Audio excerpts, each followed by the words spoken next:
बंदी छोड़ सतगुरु रामपाल जी भगवान की जय हो।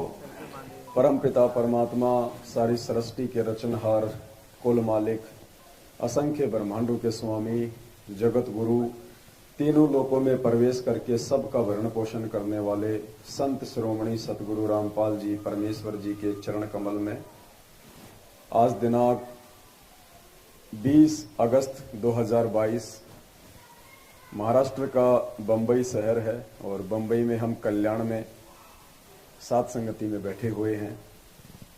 परमात्मा की विशेष दया, विशेष मेहर उनके सत्सेवक बच्चों पे, साध संगतियों की दिन ब दिन परमपिता परमेश्वर का मिशन और ये बरवाला कांड की सच्चाई भगत समाज में जा रही है। किसी न किसी माध्यम से परमात्मा, चाहे वो समाचार पत्र हो, चाहे कोई पैम्पलेट हो, चाहे साध संगति हो, चाहे वीडियो हो, सच्चाई को जन जन तक पहुंचा रहे हैं। पुण्यात्माओं, एक समय परमात्मा ने सत्संग में कहा था कि ये जो नकली संत हैं, महंत हैं, शंकराचार्य हैं, ये सच्चाई का सामना नहीं कर सकते क्योंकि इनकी साधना गलत है, इनकी भक्ति विधि गलत है, इनकी जो आध्यात्मिक क्रियाएं हैं वो गलत हैं। ये समाज को अपने अज्ञान के चलते पेट भरने के लिए उल्टी शिक्षा दे रहे हैं, सबको काल भगवान के मुख में धकेल रहे हैं।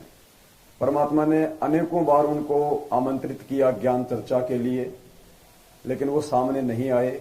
अंत में परमात्मा ने कहा कि कोई बात नहीं, अगर ये लोग सामने नहीं आते हैं तो हमारे को परमात्मा ने सोशल मीडिया दी है, समाचार पत्र दिए हैं, हम जन जन तक अपने सदग्रंथों में लिखी सच्चाई को पहुंचाएंगे और जब आम जनता सच्चाई से परिचित हो जाएगी तो इनको मुंह दिखाने के लायक भी जगह नहीं मिलेगी।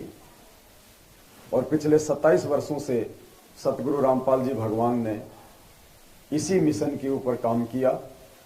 उन्होंने सत्संग किए, पुस्तकें छपवाई, टीवी चैनलों पे सत्संग चलवाए, समाचार पत्रों के माध्यम से परमात्मा ने शास्त्र अनुकूल विधि क्या है इसके विषय में भगत समाज को जागृत किया और परमेश्वर का जो संघर्ष था आज वो रंग लाया। लाखों की संख्या में परमात्मा चाहने वाली आत्मा उनसे जुड़ी। ठीक इसी प्रकार पुण्यात्माओं, बरवाला कांड 2014 के बाद से एक बार उन्हीं काल प्रेरित लोगों की तरह, नकली धर्म गुरुओं की तरह, संतों और महंतों की तरह स्वयं सतगुरु रामपाल जी भगवान का कलयुगी परिवार, उनका भाई, उनके बेटा बेटी, उनके रिश्तेदार और सतलोक आश्रम मैनेजमेंट हरियाणा, इन्होंने पाखंड की हदें पार की। हमेशा इन्होंने ज्ञान विरुद्ध, भक्ति विरुद्ध वही कुकर्म किए जिससे कि बार बार उस परमात्मा की सीने पे चोट लगे। और 2014 का बरवाला कांड उन्हीं मनवस लोगों की अज्ञानता का एक जो है परिणाम था, जो आज हम सभी को भुगतना पड़ रहा है। पिछले 7 वर्षों से परमात्मा जेल में बैठे हुए हैं और पुण्यात्माओं, अब परमेश्वर ने दया बख्शी है साध संगतियों की। साध संगतियों के माध्यम से बरवाला कांड और बरवाला कांड से लेके आज तक इन्होंने जितने भी पाखंड किए हैं, सतगुरुदेव जी के आदेशों की आड़ में संगत को बहकाया है, बरगलाया है, दान धर्म के नाम पे संगत को करोड़ों में ठगा है। पिछले 7 वर्षों से शंका समाधान और साध संगतियों के माध्यम से सच्चाई भगत समाज में जा रही है। परमेश्वर की आत्माएं दिन ब दिन सच्चाई से परिचित होके उन काल प्रेरित लोगों का साथ छोड़ रही हैं। हाल ही कुछ दिन पहले सतगुरु प्रगट दिवस को लेके सभी साध संगत से जुड़े भाई बहनों ने परमात्मा जी का एड निकलवाया पूरे भारतवर्ष में और एक टहलका सा मचा, एक खलबली सी मची गुरुदेव के कलयुगी परिवार और इस मैनेजमेंट के बीच में। हिलने लगे ये लोग, यदि संगत सच्चाई से परिचित हो गई तो हमारी रोजी रोटी कैसे चलेगी, इन फर्जी आश्रमों में संगत कैसे आएगी, आएगी नहीं तो पाठ कैसे करवाएगी, ज्योति और दान का पैसा कैसे देगी, हमारी अय्यासियां कैसे पूरी होंगी। उसी के सिलसिले में आज दैनिक भास्कर में हम लोगों ने एक एड निकलवाया हरियाणा के लिए, फुल पेज में, 2 पेज का एड, फुल पेज जिसको जैकेट कहते हैं, जैकेट का मतलब होता है अखबार में सबसे ऊपर जो पेज लगता है उसको कहते हैं जैकेट। सबसे पहले वो आज हमने निकलवाया 2 पेज का, लाखों रुपया देके। और अभी शाम को 8 बजे, आज 20 अगस्त को, क्योंकि कल 21 अगस्त को हमारा ऐड आना था रविवार को, अभी 20 अगस्त को 8:30 बजे दास लाइव आया था।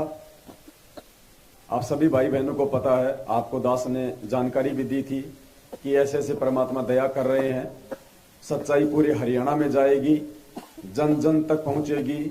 और पूरी हिस्ट्री परमात्मा ने लिखवाई थी उसमें, बरवाला कांड से लेके सतगुरु रामपाल जी भगवान के भगवान होने के सारे प्रमाण उसमें सब कुछ खुल के 2 पेज का पूरा फुल। लाखों रुपए में हमारी बात हुई, फाइनल हो गया, ऐड सब कुछ फाइनल हो गया। 8:30 बजे जैसे दास लाइव आया, संगत को सूचना दी, वैसे ही इन काल प्रेरित लोगों के कान खड़े हो गए कि तुम्हारी तो रोजी रोटी बंद हो जाएगी, तुम्हारा तो धंधा बंद हो जाएगा। खलबली मची इनके अंदर भयंकर तरीके से, और इन्होंने अपने सोर्स का उपयोग करना शुरू किया। इन्होंने उन भक्तों के वो कर्म फोड़ने शुरू किए जो भगत आज अपने पिछले संस्कारों के आधार से ऊंचे ऊंचे पद और पोस्ट पे हैं। उन भक्तों के माध्यम से इन्होंने 21 अगस्त 2022 को जो ऐड आना था पूरे हरियाणा में, जो इनका पाखंड जनमानस के सामने नंगा होना था, इन्होंने हमारी ऐड को रुकवा दिया है। दैनिक भास्कर से हमारे पास में फोन आया, उन्होंने कहा सर ऐसे ऐसे हमारे पास में कुछ लोगों की टीम आई थी जो आप ही के संगत के हैं, और उन लोगों ने कुछ डॉक्यूमेंट्स वगैरह पेश करके इस ऐड को रुकवा दिया है। अपने आत्माओं, ये अंदर की बात है, डॉक्यूमेंट्स पेश किए हैं या फिर क्या पेश किया है। आप लोगों का दान पुण्यात्माओं ऐसे बर्बाद किया जा रहा है। हम यदि 20 लाख की ऐड निकलवा रहे थे तो पुण्यात्माओं उस ऐड को रुकवाने के लिए क्या किया होगा इन लोगों ने। ऐसे कोई ऐड नहीं रोकता एक कागज लगा देने से। राष्ट्रीय स्तर का अखबार है, ऐसे किसी की छोटी मोटी जैक लगाने से, चेक लगाने से वो ऐड नहीं रोकते। इन्होंने कितने आपके दान का दुरुपयोग किया होगा। इस सच्चाई को रोकने से भगवान के भगवान होने के विषय में प्रमाण जो जगत वाले देखते तो उनकी आंखें फटी रह जाती कि परमात्मा तो ये है, असली परमेश्वर तो ये है जो हिसार जेल में बैठा हुआ है।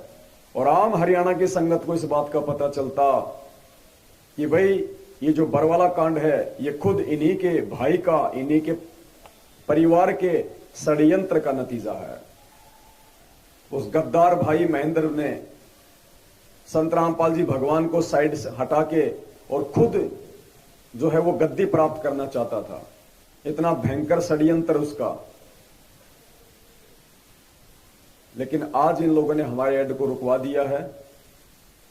तो पुण्यात्माओं, आप समझ सकते हैं कि किस प्रकार से काल भगवान इन लोगों के ऊपर हावी है। लेकिन कोई बात नहीं, जरूर इसमें भी परमात्मा की कोई न कोई मेहर होगी, कोई न कोई रजा होगी। परमात्मा हो सकता है इससे भी बड़ा कोई धमाका और किसी मीडिया के माध्यम से, और किसी टीवी चैनल के माध्यम से, या और किसी सोर्स के माध्यम से जन जन तक हो सकता है ये सच्चाई पहुंचाना चाहते हो। तो हम तो मालिक की रजा में राजी रहने वाले हैं। और यदि हमसे कोई गलती हुई है तो हम सतगुरु रामपाल जी भगवान से नाक रगड़ के क्षमा याचना मांगते हैं कि परमेश्वर, हम जीव हैं, नासमझ प्राणी हैं, बेबुद्धि के प्राणी हैं। हो सकता है यदि इस ऐड को निकलवाने में हमसे कोई त्रुटि हो रही हो तो परमेश्वर आप हमें माफ करें, आप हमें क्षमा करें। परमात्मा, आप हमें सद्बुद्धि दें परमेश्वर, और आगे इसी प्रकार से हमारे पर सेवाओं की आप जी रजा बख्शें। तो एक छोटी सी सूचना थी जो आप सभी भाई बहनों को देनी थी। लेकिन पुण्यात्माओं, इस प्रकार की छोटी मोटी घटिया हरकतों से हमारा कोई जो मनोबल है वो डाउन होने वाला नहीं है। कहते हैं ना कि शेर यदि 2 कदम पीछे हटता है तो वो डर के नहीं हटता, वो शिकार पे और तेजी से झपट्टा मारने के लिए हटता है। तो हो सकता है परमात्मा और कोई बड़ा खेल अपने सत्सेवक बच्चों के माध्यम से खेलना चाह रहे हो, इसके लिए परमात्मा ने इस ऐड को स्टॉप किया हो। हो सकता है परमात्मा इंडिया लेवल पे कोई धमाका करवाना चाह रहे हो। ये कहां तक रुकवाएंगे? ये लड़ाई पुण्यात्माओं पाप और पुण्य की है। गुरुदेव ने बताया कि बच्चों ये भक्ति ये पाप और पुण्य की है। जब तक जीव के पुण्य शेष हैं तब तक वो कितने ही कुकर्म कर ले, कितना ही परमात्मा के मार्ग में रोड़ा बन के, बाधा बन के, अंधा गधा बन के खड़ा हो जाए, परमात्मा उसको छेड़ेगा भी नहीं, कुछ नहीं कहेगा उसको। लेकिन जिस दिन परमात्मा का विरोध करने के चलते वो अंधा गधा, जब उसके वो पुण्य समाप्त हो जाएंगे और जब उसके पाप कर्म बचेंगे, फिर देखना उसकी दुर्गतियां क्या होंगी। उनकी दुनिया देखेगी, पड़ोसी देखेंगे लोग कि क्या हो रहा है ये। तो हम समय का इंतजार करेंगे और इसी प्रकार से हम इस परमेश्वर के मार्ग में अपनी भक्ति के साथ साथ इस मिशन को लेके, ये बरवाला कांड की सच्चाई और परमात्मा के परमात्मा होने के विषय के साक्ष्य, वो सबूत, वो प्रमाण, इसी प्रकार से हम जनमानस तक, भगत समाज तक पहुंचाते रहेंगे। आगे परमात्मा और कोई बड़ी दया बख्शेंगे। सेवाएं बहुत हैं पुण्यात्माओं, सेवाओं को करने वालों की कमी है। सेवाओं की परमात्मा ने कोई कमी नहीं छोड़ रखी है। तो हम परमेश्वर पे छोड़ते हैं, आगे परमात्मा किस प्रकार से क्या करवाएंगे। तो आज यहाँ पे बंबई के कल्याण में सात संगति चल रही है 20 अगस्त 2022 को। और दास को आपने पहले भी कहा था पुण्यात्माओं, ये सात संगति ही सतगुरु रामपाल जी भगवान का एक सच्चा मार्ग है। यहीं से परमात्मा का ज्ञान प्रसारित होना है पूरे विश्व में, और यहीं से परमात्मा जिन जिन आत्माओं को सतलोक लेके जाएंगे, उन आत्माओं की छटनी और उन आत्माओं को तैयार परमात्मा सात संगति से ही करवाएंगे। तो भाई बहनों ने सात संगति से जुड़े रहना है, और सात संगति से जुड़ने के बाद भी पुण्यात्माओं हमने अपने अंदर बदलाव करना पड़ेगा, अपने व्यवहार में, अपने रहन सहन में, अपने बोल चाल में, हर प्रकार से। छोटी छोटी बातों के लेके हम जो आपस में मनमुटाव कर बैठते हैं, ये नहीं चलेगा। अगर अभी भी ऐसा है तो वो भगत इस मार्ग पे लंबी रेस का घोड़ा बन के नहीं चल पाएगा, हट जाएगा वो एक दूसरे से मनमुटाव करके। क्योंकि ये मार्ग प्यार प्रेम का है, एकता का मार्ग है, मनमुटाव का मार्ग नहीं है। एक दूसरे की निंदा, चुगली, टांग खचाई, राग द्वेष का मार्ग नहीं है। इन सब बातों से परमात्मा महादुखी होते हैं। तो सभी भाई बहन आपस में अगर कोई एक दूसरे को दो बातें अगर ज्यादा भी बोल देता है तो ये आपकी परीक्षा है। परमात्मा आपकी सहनशीलता की परीक्षा ले रहा है कि आपके अंदर कितनी सहन शक्ति है। अगर नहीं है तो फेल हो जाएंगे। कल को फिर उसी भगत के रूप में काल भगवान ऊपर अपने एजेंट को खड़ा कर देगा, वो तुम्हें और भी ज्यादा दुखी करेगा, परेशान करेगा। वहां भी तुम सहन नहीं कर पाओगे। ये थोड़ी पता चलेगा कि मैं सतलोक जा रहा हूं, मैं त्रिकुटी पे जा रहा हूं। कुछ नहीं, ऐसा ही सौपन होगा। ऐसे जैसे कहीं सात संगति में बैठे हैं, कहीं हम किसी सत्संग में बैठे हैं, ऐसा ही लगेगा। तो परमात्मा ने हमें जो पांचों गुण दिए हैं, शील, संतोष, विवेक, दया, अक्षमा, पुण्यात्मा, हम उनका प्रयोग करें, तभी परमात्मा हमें सतलोक ले जाने के लायक समझेंगे। वरना कोई फायदा नहीं होगा इतना त्याग, बलिदान, मेहनत, परिश्रम, दान धर्म करने का।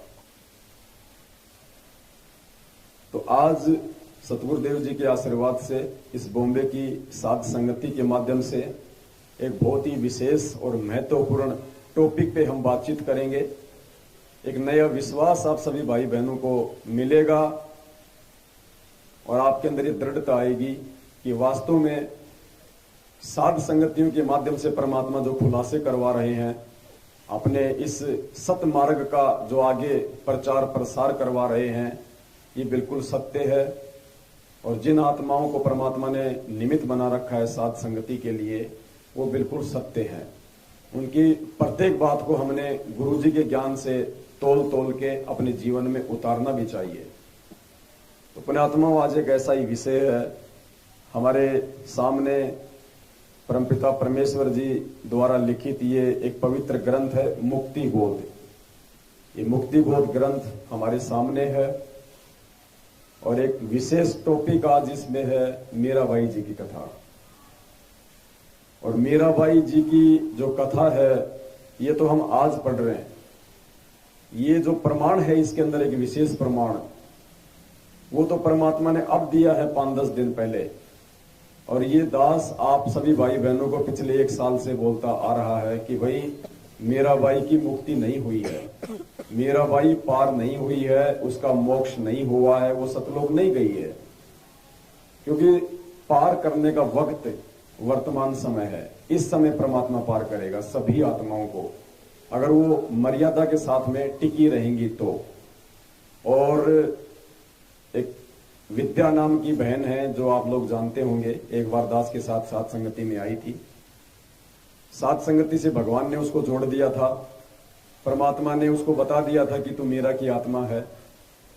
लेकिन पुण्यात्माओं, ये मालूम पड़ जाने मात्र से कि कौन मीरा की आत्मा है, कौन नानक की आत्मा है, कौन धन्ना जी की आत्मा है, कोई फायदा नहीं।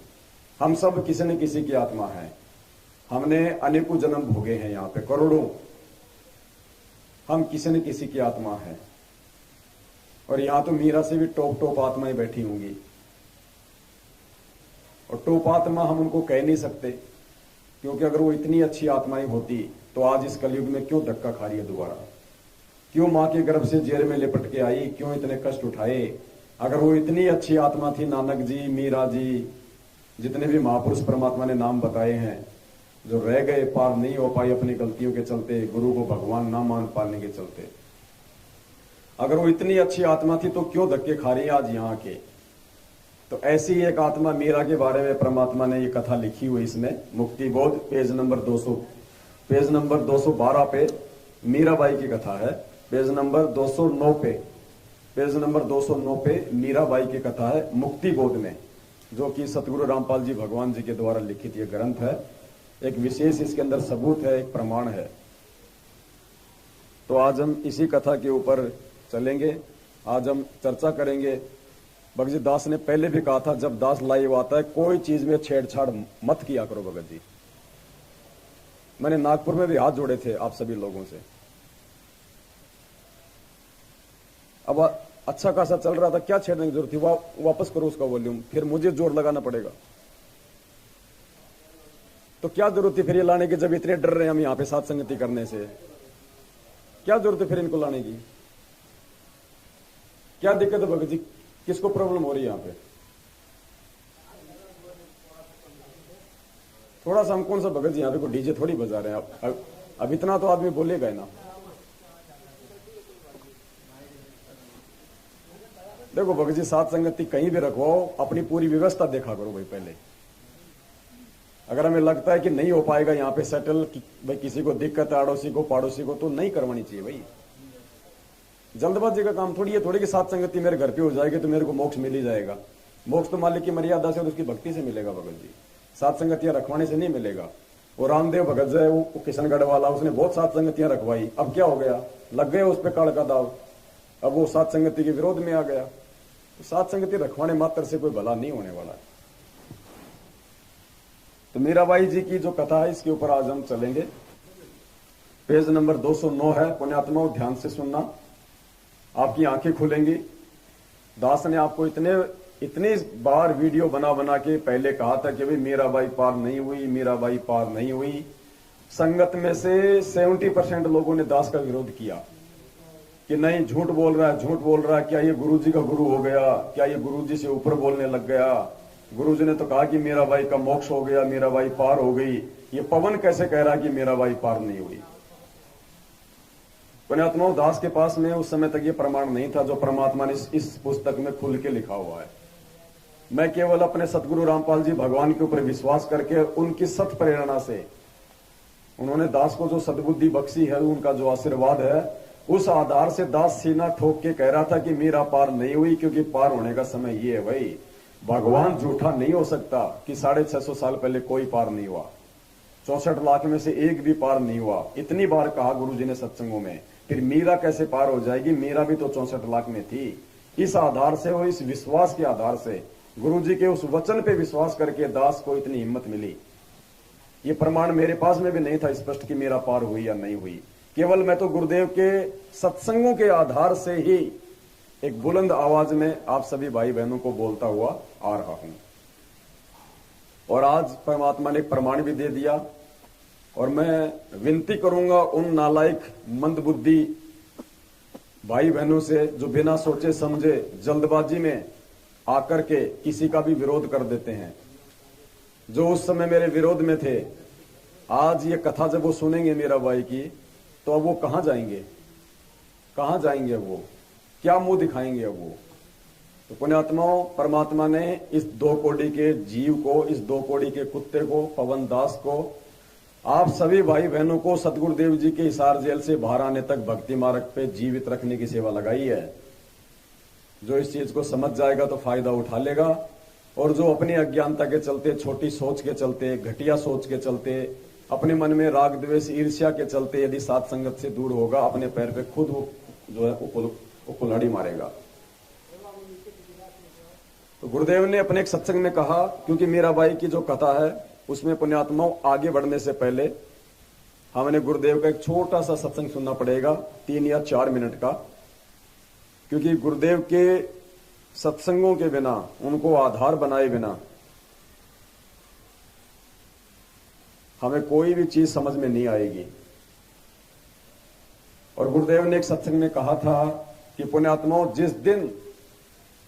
जिस दिन तुम इन सभी शास्त्रों से, गीता, वेद, कुरान, पुराण, बाइबल, जितने भी शास्त्र परमात्मा ने पढ़ाए हमारे को, गुरुदेव ने कहा था कि पुण्यात्माओं, इन शास्त्रों से निष्कर्ष निकाल के जिस दिन तुम्हारे ये समझ में आ जाएगा कि धरती पे यदि कोई परम संत है, कोई पूर्ण संत है, तो सतगुरु रामपाल जी हैं, जिस दिन तुम्हें ये समझ में आ जाएगा, उसके बाद मेरे द्वारा लिखे गए इन पुस्तकों पे तुम आंख बंद करके विश्वास करना। उसके बाद तुम्हारे लिए वो शास्त्र फेल हैं, आधे अधूरे ज्ञान युक्त, क्योंकि ना तो कंप्लीट ज्ञान गीता जी में है, ना वेदों में है, ना कुरान में, ना पुराण में। उनमें केवल भगवान की जानकारी है, भगवान की प्राप्ति का मार्ग नहीं है। तो गुरुदेव ने कहा था कि इन शास्त्रों का तो केवल इतना ही काम है कि शास्त्रों से तुम सतगुरु की पहचान कर लो, और एक बार यदि तुम्हें सतगुरु की पहचान हो जाए, उसके बाद इन शास्त्रों को बोरे में डाल के कहीं एक स्थान पे रख देना। तुम्हारे लिए 0/0 है, उनका कोई यूज नहीं है। उसके बाद तुम्हारे लिए यदि कोई सबसे बड़ा शास्त्र है दुनिया में, तो अपने सतगुरुदेव जी के द्वारा लिखित धार्मिक पुस्तकें, उनके सत्संग। तो सुनिए पहले परमात्मा का ये सत्संग, परमात्मा ने किस प्रकार से हमारे को निर्देशित किया है अपनी इन पुस्तकों के ऊपर विश्वास करने के लिए। तो पहले ये 2 मिनट का सत्संग है गुरुदेव का, ध्यान से सुनिए पुण्यात्माओं, क्योंकि हमने अध्यात्म का जो निष्कर्ष निकालना है अपने गुरुदेव के सत्संगों से निकालना है, उनके द्वारा लिखित पुस्तकों से निकालना है, जिसमें पूरा विश्व इस बात से परिचित हो जाएगा और संतुष्ट हो जाएगा कि ये दास जो बोल रहा है उसके एक शब्द में भी कोई कच्चापन नहीं है, कोई भी एक शब्द भी असत्य नहीं है। एक दिन ऐसी स्थिति आएगी, फिर एक दिस अपने को इन सदग्रंथों की बजाय केवल परमेश्वर की अमर वाणी, सच्चिदानंद घन ब्रह्म की वाणी जो उनके मुखारविंद से उच्चारित है, केवल उसी की ही आवश्यकता शेष रह जाएगी। और फिर उसके आधार से उस परम पिता की हम रल मिलकर ऐसी महिमा गाया करेंगे जैसे पहले हम श्री कृष्ण जी की लीला सुनते थे। पूरा धन समुदाय, चाहे लाखों लोग इकट्ठे होते थे, जो भी वक्ता बोलता था श्री कृष्ण जी के बारे में सभी गर्दन हिलाते थे, हाँ जी बिल्कुल सही, गदगद हो जाते थे कि श्री कृष्ण जी पूर्ण परमात्मा मानते थे। उनको ही हम सब लीलाएं उनकी की भी मानते थे, सर्वेश्वर मानते थे, क्योंकि किसी को भी नो ऑब्जेक्शन था, किसी को ऑब्जेक्शन नहीं था, सबको नो ऑब्जेक्शन था कि जो बताई जा रही है ये दंत कथा, ये लोक कथा जो सारी शास्त्र के विरुद्ध थी, वो हमने सत्य मान रखी थी, क्योंकि हम हजारों वर्षों से, लाखों वर्षों से यही दंत कथा सुनते आ रहे हैं। इसलिए प्रत्येक को गुंजाइश नहीं रही ऑब्जेक्शन करने की। अब इसी तरह ये दास चाहता है कि आपको इतना फीड कर दूं ये अध्यात्म ज्ञान सदग्रंथ को दिखा दिखा के, एक दिन आपके हृदय में ये समा जावे कि कबीर इज गॉड। और सत्य है, इस सत्य को आप स्वीकार जब कर लोगे, फिर हमें सदग्रंथों की नहीं, परमात्मा की केवल एक अमर वाणी की आवश्यकता पड़ेगी, और फिर अपने दिन रात भजन किया करेगी। तो पूज्य गुरुदेव जी कह रहे हैं, जब हमें इस सत्य का मालूम हो जाएगा, हमें सतगुरु का मालूम हो जाएगा, विश्वास हो जाएगा, फिर हमें इन शास्त्रों की नहीं बल्कि परमात्मा की वाणियों की, इन अमर कथाओं की। तो परमात्मा कौन है? सतगुरु रामपाल जी भगवान। और अमर कथा क्या है? उनके द्वारा इन पुस्तकों में लिखी गई ये कथाएं, जैसे ये मीराबाई की कथा। तो गुरुदेव कह रहे हैं कि सच्चाई से परिचित होने के बाद में तुम्हें शास्त्रों की जरूरत नहीं, फिर तुम्हारे गुरुदेव के द्वारा लिखित जो पुस्तकें, जो उनके सत्संग हैं, वो तुम्हारे लिए सबसे बड़े शास्त्र हो जाते हैं। तो आज परमपिता परमेश्वर सतगुरु रामपाल जी भगवान जी के द्वारा लिखित ये एक पवित्र शास्त्र मुक्ति बोध, पेज नंबर 209, मीराबाई की कथा। पुण्यात्माओं ध्यान से पढ़िएगा। मीराबाई जी का जन्म राजपूत जाति में हुआ था। महिलाओं को घर से बाहर जाने पर प्रतिबंध था, परंतु मीराबाई ने किसी की परवाह नहीं की।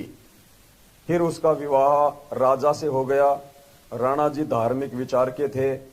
उसने मीरा को मंदिरों में जाने से नहीं रोका, अपितु लोक चर्चा से बचने के लिए मीरा जी के साथ 3-4 महिला नौकरानी भेजने लगा, जिस कारण से सब ठीक चल रहा। कुछ वर्ष पश्चात मीरा जी के पति की मृत्यु हो गई। देवर राजगद्दी पर बैठ गया। उसने कुल के लोगों के कहने से मीरा को मंदिर में जाने से मना किया, परंतु मीराबाई जी नहीं मानी, जिस कारण से राजा ने मीरा को मारने का षड्यंत्र रचा। विचार किया कि ऐसी युक्ति बनाई जाए कि यह भी मर जाए और बदनामी भी ना हो। यानी एक तो हमें हमारे परमपिता परमात्मा पे ये विश्वास होना चाहिए कि यदि हम वास्तव में भगवान की भक्ति कर रहे हैं, गुरु जी के वचनों पे है, मर्यादा में है, और यदि हम सही चल रहे हैं भक्ति मार्ग पे, अपने भगवान पे विश्वास करके, तो हमारे पीछे से चाहे हमारे दुश्मन या वो ज्ञानहीन व्यक्ति जो हमसे राग द्वेष और ईर्ष्या रखते हैं, वो चाहे कितनी ही घटिया कोशिशें हमारे को दुखी करने की, हमारे को मारने की, परेशान करने की क्यों ना करें, परमात्मा उनके हर षड्यंत्र को फेल करेगा। परमात्मा उनके प्रत्येक षड्यंत्र को फेल करेगा। क्यों? क्योंकि परमात्मा उस मर्यादित आत्मा के पल पल साथ में रहता है, साईं की तरह। वो दिखाई नहीं देता, ये बात अलग है। परमात्मा उस आत्मा से दूर नहीं होता है। और पुण्यात्मा यही कारण है आज 2014 बरवाला कांड के बाद से आज तक जो परमेश्वर ने सात संगति से लाखों हजारों आत्माओं को जोड़ रखा है, किसी का हाथ का नाखून भी नहीं उतरने दे रहा परमात्मा। जो मर्यादा में है, अमर्यादित तो मरेगा भी, एक्सीडेंट भी होगा, बीमार भी होगा, सब कुछ होगा, लेकिन जो भगत मर्यादा में है, परमात्मा उसका बाढ़ भी वाका नहीं होने दे रहा। साईं की तरह पल पल परमात्मा उस अपनी आत्मा के साथ में रहता है। ये विश्वास करके चलना आप लोग। हमें नहीं दिखाई देंगे गुरु जी, क्योंकि वो शब्द रूप है, शब्द स्वरूपी राम है। वो भले ही हमें दिखाई ना दे, लेकिन पल पल हमारे साथ में रहेगा। तभी तो आज हम इतने हंसते खेलते साथ संगतियों में आ रहे हैं, इतनी उमंग के साथ में। वरना दूसरी तरफ वो सतलोक आश्रम मैनेजमेंट हरियाणा के पीछे लगे हुए भाई बहन देख लो, आए दिन उनके घरों में अकाल मौतें हैं, लड़ाई झगड़े, आए दिन सार नाम तक लिए हुए लोग दुर्घटनाओं में मर रहे हैं। शर्म की बात है ये। भगवान के भगत का तो बाढ़ विवाह नहीं कर सकता ये काल भगवान। फिर उनके घरों में ऐसी दुर्गतियां क्यों? क्योंकि उनकी मर्यादा नहीं है। सतलोक आश्रम मैनेजमेंट और गुरुजी के परिवार का साथ ही मर्यादा तोड़ना है। जब तक आप उनकी संगति में हैं, आप उनके कहने से नामदान केंद्रों पे जा रहे हैं, उनके फर्जी आश्रमों में जा रहे हैं, उनके द्वारा दिए गए झूठे आदेशों को फॉलो करेंगे, उनको दान धर्म करेंगे, आप सतगुरु रामपाल जी भगवान से कोसों दूर हैं। और आप और हम साथ संगत से जुड़े हुए सत्सेवक भाई बहन 2014 से उनकी किसी भी बात को फॉलो नहीं करते हैं। केवल सतगुरु रामपाल जी भगवान के ज्ञान को ही सच्चा मान के, मार्गदर्शक मान के, साथ संगति से जुड़ के हम आगे बढ़ रहे हैं। तो परमात्मा शब्द रूप में पल पल हमारे साथ में साईं की तरह रहता है। एक छोटी सी एक कथा है एक भाई की, जगत वाला है, लेकिन जो कथा है वो हमारे मतलब की है और हमें बहुत बड़ी एक उससे शिक्षा मिलेगी। हमारे विश्वास को भी जो है वो दृढ़ता मिलेगी कि कैसे परमात्मा चाहने वाली आत्माओं के साथ में रहता है। जो व्यक्ति तन मन धन से अपनी भक्ति करता है, पूरे विश्वास के साथ में उस आत्मा के साथ में परमात्मा रहते हैं। एक पल के लिए परमात्मा आत्मा से दूर नहीं होता, और फिर परमात्मा उन आत्माओं को किसी न किसी बहाने से विश्वास भी दिलाता है कि बेटा मैं तेरे साथ हूं, वरना तुझे ये काल एक सेकंड भी भक्ति नहीं करने दे। तो ये छोटी सी 5 मिनट की ये कथा है। सभी भाई बहन थोड़ा ध्यान से सुनिएगा, आप लोगों को समझ में आएगा। ये बात और है कि यहाँ पे जो ये वीडियो है ये किसी मोटिवेशन का है। जैसे बड़ी बड़ी कंपनियां होती हैं, उनके जो एम्प्लॉय होते हैं, उनके उत्साह को बनाए रखने के लिए, उनके मनोबल को बनाए रखने के लिए मार्केट में ज्यादा से ज्यादा वो काम करें, लोगों से पैसा कमा के कंपनी को दें। कंपनी वाले साल 6 महीने में उनको मोटिवेट करते हैं किसी ऐसे व्यक्ति को बुला के जो उनमें जोश पैदा कर दे। तो ये ऐसी एक कथा है, लेकिन हमने इसका सार निकालना है इस कथा के माध्यम से कि परमात्मा कैसे अपने बच्चों के साथ में रहता है पल पल। इस कथा में जो एक डॉक्टर है, उस डॉक्टर को आप एक सत्सेवक समझ लेना, आप एक सच्चा भगत समझ लेना, तब आपको ये कथा समझ में आएगी कि कैसे परमात्मा अपने सच्चे भगत के साथ में, जो भक्ति को ही जो प्रायोरिटी देता है, जो प्राथमिकता देता है, परमात्मा के वचन पे चलता है, कैसे परमात्मा उस भगत के साथ में साईं की तरह रहते हैं। एक सच्ची घटना बताता हूँ। एक डॉक्टर, वो लोगों को ठीक करने के लिए अपने प्राणों तक की बलि दे दे, ऐसा काम करता था।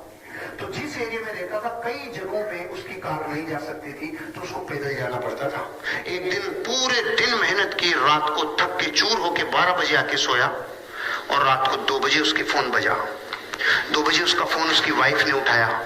तो वाइफ फोन पे उसको समझा रही थी कि आप उसकी गर्म पट्टी की जगह, वो गर्म हो रही है तो ठंडी पट्टी लगाओ, उसको कुछ प्राइमरी ट्रीटमेंट दो। इतने में इसकी चेतना ने इसको आवाज दी। कौन है? कि एक माँ है जिसकी बेटी बीमार हो रही है।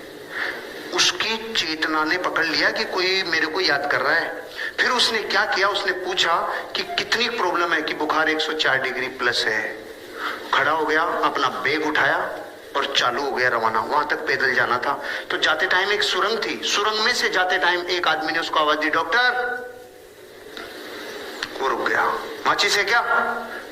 तो उसने अपना बैग रखा, माचिस तिल्ली जलाई और उसकी सिगरेट जला दी। जलाते टाइम इसका चेहरा देखा, चला गया। फिर जब वापस आ रहा था उस लड़की का इलाज करके, वापस उसने पूछा, डॉक्टर माचिस है क्या? इसने फिर नीचे बैग रखा, माचिस की तिल्ली जलाई और इसकी सिगरेट जला दी। फिर भी चेहरा देखा, आगे चला गया। रात को 4 बजे 5 बजे जाके सोया। सुबह 7 बजे इसके ऑफिसर का फोन आया, इसके डॉक्टर ऑफिसर का फोन आया कि आपकी अर्जेंट जरूरत है हमें। रात को अपने ऑफिसर का किसी आदमी ने मार पिटाई कर दी, बहुत ज्यादा घायल हैं। सुरंग में किसी ने इनको लूट लिया और इनको बहुत नुकसान पहुंचा है। इनका इलाज करने के लिए आपको आना पड़ेगा। तो पहले तो डॉक्टर ने जाके सुबह 7 बजे उसका इलाज किया अपने ऑफिसर का, और फिर पूछा कि इसका ये किसने किया? तो उन्होंने कहा कि जिसने किया था सुरंग में ये काम, उस आदमी को हमने पकड़ लिया, पुलिस के हवाले कर दिया। तो उसने कहा मैं उससे मिलना चाहता हूँ। ये गया और जेल में जाके देखा तो वो वही आदमी था जिसकी रात में इसने सिगरेट जलाई थी। तो इसने बोला, इसने एक ही प्रश्न पूछा जो आपके मन में भी आ रहा है कि मैं भी तो आया था, तूने मुझे क्यों नहीं लूटा? उसका जवाब सुन के मेरी जमीन निकल गई कि मैं तेरे को लूटता भी और तेरे को कूटता भी, लेकिन जब भी तू आया मेरे पास तो तू अकेला नहीं था, तुम 2 थे, और मैं अकेले को लूटता हूं, 2 को नहीं लूटता। अब मैं आपसे पूछ रहा हूं, दूसरा कौन?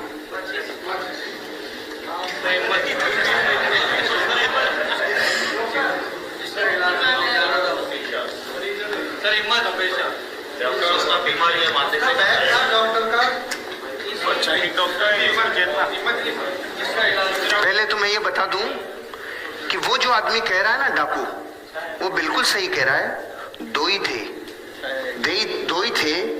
लेकिन आप 200 लोगों से पूछना चाहता हूं कि जो अपने प्रोफेशन से इतनी बेइंतहा मोहब्बत करता है, वो तो अकेला ही जा रहा था। उसको 2 कौन दिख रहे थे? इसका जवाब चाहिए। उसकी परछाई दिख नहीं रहे थे, दो ही थे।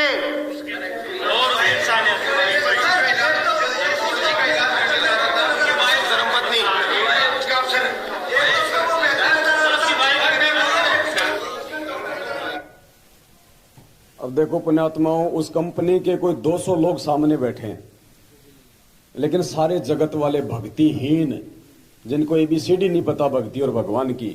कोई कह रहा है उसके साथ में माचिस थी, कोई कह रहा है उसके साथ में सिगरेट थी, कोई कह रहा है उसकी पत्नी होगी, कोई कह रहा बैग था उसके साथ में, क्योंकि ध्यान भगवान की तरफ जाता ही नहीं किसी का। और वो समझा रहा है कि जो अपने धंधे से इतना बेइंतहा प्यार करता है, हम भक्तों का धंधा क्या है? भक्ति, मर्यादा, सेवा, और जो उसके लिए दिन रात एक कर दे, उसके साथ में फिर कैसे भगवान परछाई की तरह रहता है? क्योंकि डॉक्टर अपने धंधे से प्यार करता था। वो इंसान नहीं था। बैठो, हाँ बैठो बैठो बैठो। वो देवीय शक्ति थी जो उसकी मदद कर रही थी। मैं आपको ये बताना चाह रहा हूं, जब ये स्टोरी मैंने पढ़ी ना, ये अमेरिका के किसी डॉक्टर की कहानी है जिसने अपनी बायोग्राफी में लिखी है। उसके साथ वो पावर थी जिसको आप लोग और हम लोग सुप्रीम पावर कहते हैं, क्योंकि उसको ये पता था कि इस आदमी के साथ हादसा होगा। जो अपने प्रोफेशन को इतना बेइंतहा मोहब्बत करता है, वो तो अकेला ही था ना, उसको थोड़ी पता था।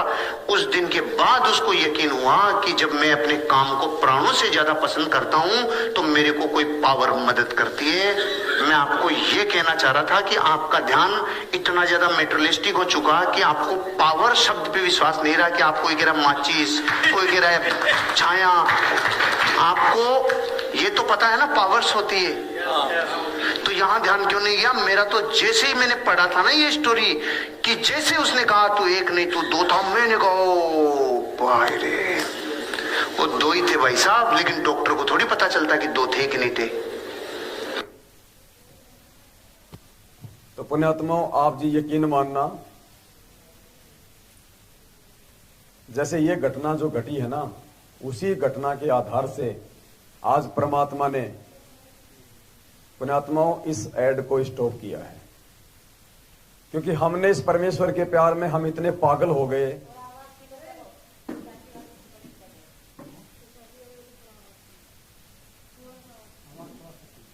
तो कोई नहीं, अपन वैसे बात कर लेंगे फिर।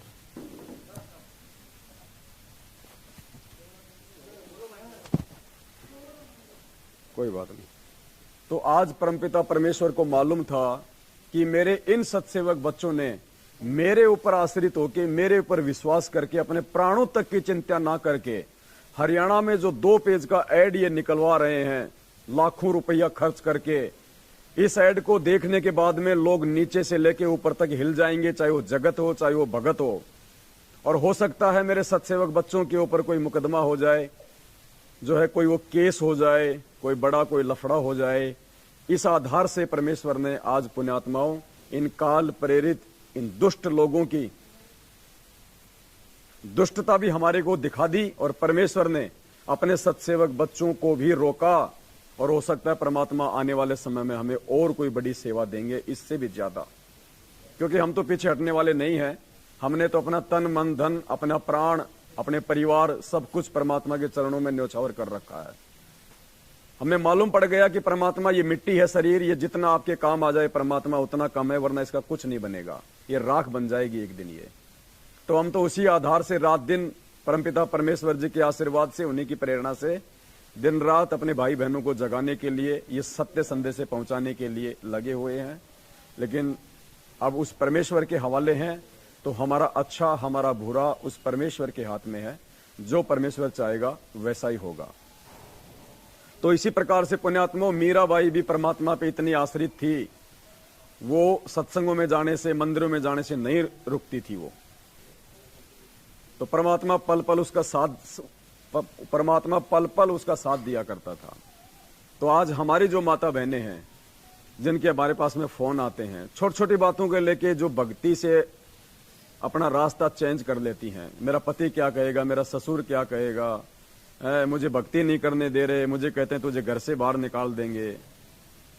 अरे एक बार अगर इस मार्ग से हट गए तो परमात्मा सदा सदा के लिए रिजेक्ट कर देगा। फिर ये संघर्ष करने का मौका हर आत्मा को हर समय नहीं मिलता।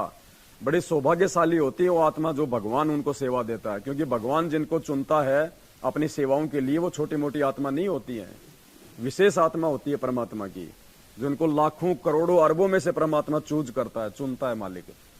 तो पुण्यात्माओं, इसी प्रकार से कुछ वर्ष पश्चात मीरा जी के पति की मृत्यु हो गई। देवर राजगद्दी पर बैठ गया। उसने कुल के लोगों से के कहने से मीरा को मंदिर में जाने से मना किया, परंतु मीराबाई जी नहीं मानी, जिस कारण से राजा ने मीरा को मारने का षड्यंत्र रचा, लेकिन वो अंत तक नहीं मार पाया, क्योंकि भगवान पल पल उसके साथ में था, जैसे उस डॉक्टर के साथ में था परमात्मा। विचार किया कि ऐसी युक्ति बनाई जाए कि ये मर भी जाए और बदनामी भी ना हो। राजा ने विचार किया कि इसे कैसे मारें। राजा ने कहा कि सपेरे एक ऐसा सर्प ला दे कि डिब्बे को खोलते ही खोलने वाले को डंक मारे और व्यक्ति मर जाए। ऐसा ही किया गया। राणा जी ने अपने लड़के का जन्मदिन मनाया। उसमें रिश्तेदार तथा एक गणमान्य व्यक्ति आमंत्रित किए। राजा ने मीरा जी की बांदी नौकरानी से कहा कि ले, ये 20 कीमती हार है, मेरे बेटे का जन्मदिन है, दूर दूर से रिश्तेदार आए हैं, मीरा को कह दे कि सुंदर कपड़े पहनकर इस हार को गले में पहन ले, नहीं तो रिश्तेदार कहेंगे कि अपनी भाभी जी को अच्छी तरह नहीं रखता, मेरी इज्जत बेइज्जती का सवाल है। बांदी ने उस आभूषण के डिब्बे को मीराबाई को दिया। राजा का आदेश सुना दिया। उस आभूषण के डिब्बे में विशेला काले सफेद रंग का सरफ था। क्या था उस डिब्बे में? काले और सफेद रंग का विशेला। कुछ समझ में आई बात? आई कोई बात समझ में? ये कौन बता सकता है कि मीराबाई के पास में जो सरफ भेजा था वो काले और सफेद रंग का था? ये अंतर्यामी बता सकता है, भगवान बता सकता है। ये सतगुरु रामपाल जी भगवान ने बताया कि वो सरफ कैसा था, काला और सफेद। नहीं तो कौन बता देगा कि वो काला था, सफेद था, लाल था? किसको पता उस सरफ का? या तो मीरा को पता था, या उस राणा को पता था, तीसरे को, या फिर उसको जो लाया था सरफ सपेरा उसको पता होना चाहिए। बाकी तो गायब भी हो गया था फिर सरफ। तो कौन बता सकता है इस बात को? भगवान। तो सतगुरु रामपाल जी महाराज परमात्मा है, परमेश्वर हैं। वो ये भी बता देंगे वो कितने इंच का था, वो कितने फुट का था, वो कब जन्मा था, वो कब मरा था। तो परमात्मा ने यहाँ पे अपने अंतर्यामी होने का, अपने परमात्मा होने का एक सबूत पेश किया इस मीराबाई वाली इस कथा के माध्यम से, कि काले और सफेद रंग का, जबकि सांप तो नॉर्मली दिमाग में आएगा काले रंग का ही हो गया। काले और सफेद रंग का सरफ था। ये भगवान बता सकता है और कोई नहीं बता सकता। लोकवेद में काला ही बताया गया। हाँ। मीरा ने बांदी के सामने उस डिब्बे को खोला। उसमें हीरे मोतियों से बना हार था। मीराबाई ने विचार किया कि यदि मैं हार नहीं पहनूंगी तो व्यर्थ का झगड़ा होगा, मेरे लिए तो ये मिट्टी है। यह विचार करके मीरा जी ने वह हार गले में डाल लिया। पुण्यात्मा, आज नहीं डालना। कहीं सोचो कि लो भाई, हाँ, तुम कहीं ये सोचो कि भाई कोई बात नहीं, मेरी तो इच्छा नहीं है, लेकिन ये घर वाले नहीं मान रहे इसलिए पहन लेती हूँ। फिर तुमने संघर्ष क्या किया? फिर तुमने तो घर वालों की भी, मतलब वो शर्म के चलते तुम घर वालों को भी तुम खुश करना चाह रहे हो और तुम परमात्मा को भी खुश करना चाह रहे हो। दो नावों की सवारी इस समय नहीं चलेगी। वो समय अलग था, वो भक्ति का समय नहीं था, वो पार होने का समय नहीं था। फिर भी उस आत्मा ने उस समय इतना संघर्ष किया 600 साल पहले। सोचने की बात है, आज भी नहीं कर पा रही माता बहनें इतने अधिकार प्राप्त होने के बाद। मानवाधिकार, महिला आयोग, महिला थाने, पता नहीं, महिलाओं की तो वैसे बातें ज्यादा सुनी जाती है। दो स्कूटी आपस में भिड़ जाए, एक लड़का और एक लड़की, गलती चाहे लड़की की हो, ठोकेंगे सबसे पहले लड़के को। उसके बाद भी आज की माता बहनें संघर्ष नहीं कर रही है। सोचने की बात है, शर्म की बात है। मेरे लिए तो ये मिट्टी है।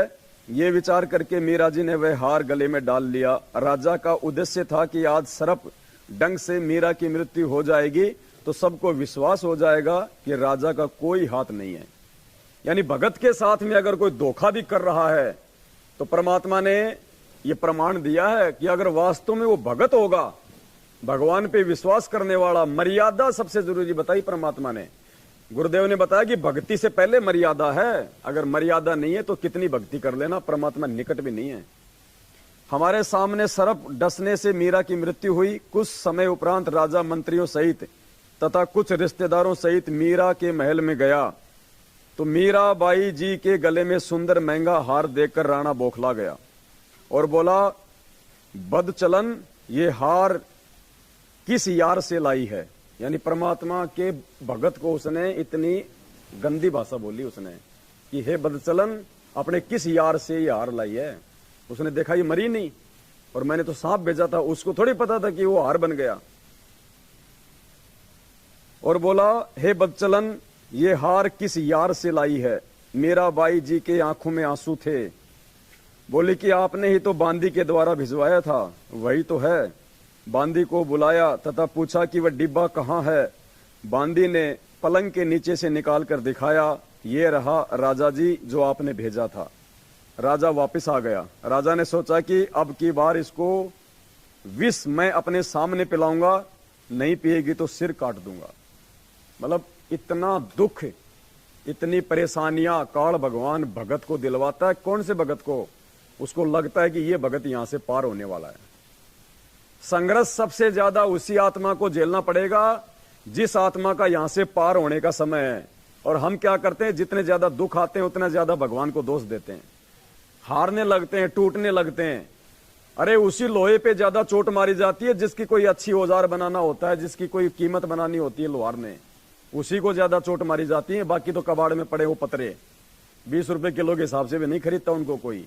और चोट मार मार के एक छोटी सी वो कांटा निकालने वाली वो बना देता है लोहार, 20-20 रुपए की बिकती है एक किलो लोहा 50 रुपए का और 1 किलो लोहे की वो 100 बना देता है और एक 20-20 रुपए की बिकती है। तो कितनी कीमत बनी। लेकिन वो कब बनी? जब लोहा पहले आग में तपा, फिर उसने उसकी चोट सही, तब जाके। तो पुण्यात्माओं, भगत वही सतलोक जाने के लायक होगा, उसी की कीमत बनेगी जो परमात्मा की भक्ति मार्ग में हर प्रकार से संघर्ष को सहन करेगा। छोटी छोटी बातों पे भक्ति छोड़ देने वाला, मन में दोष निकालने वाला, वो भगत नहीं चलेगा इस मार्ग में लंबा। मीराबाई को विष से मारने की व्यर्थ कोशिश। एक सपेरे ने कहा कि भयंकर विष ला दे जिसे जीभ पर रखते ही व्यक्ति मर जाए। ऐसा विष लाया गया। राजा ने मीरा से कहा कि ये विष पी ले, अन्यथा तेरी गर्दन काट दी जाएगी। मीरा ने सोचा कि गर्दन काटने में तो पीड़ा होगी, विष पी लेती हूं। मीरा ने विष का प्याला परमात्मा को याद करके पी लिया, लेकिन उन्हें कुछ नहीं हुआ। सपेरा बुलाया और उसने कहा कि ये नकली विष लाया है। सपेरे ने कहा कि ये वो प्याला कहाँ है। उसे प्याला दिया गया। सपेरे ने उस प्याले में दूध डालकर एक कुत्ते को वहीं पिला दिया। कुत्ता दूसरी बार जीभ भी नहीं लगा पाया, वहीं मर गया। इतना भयंकर विषैला सर्प था। पुण्यात्मा और रोंगटे खड़े होते हैं, दास को यहां से लगे यहां तक पूरा वो हो गए वो खड़े। और परमात्मा कहते हैं 3.5 करोड़ जाप हो जाते हैं उस एक बार ये होने में, खड़े होने में। ये जो ये रोमकूप होते हैं ना, 3.5 करोड़ जाप हो जाते हैं।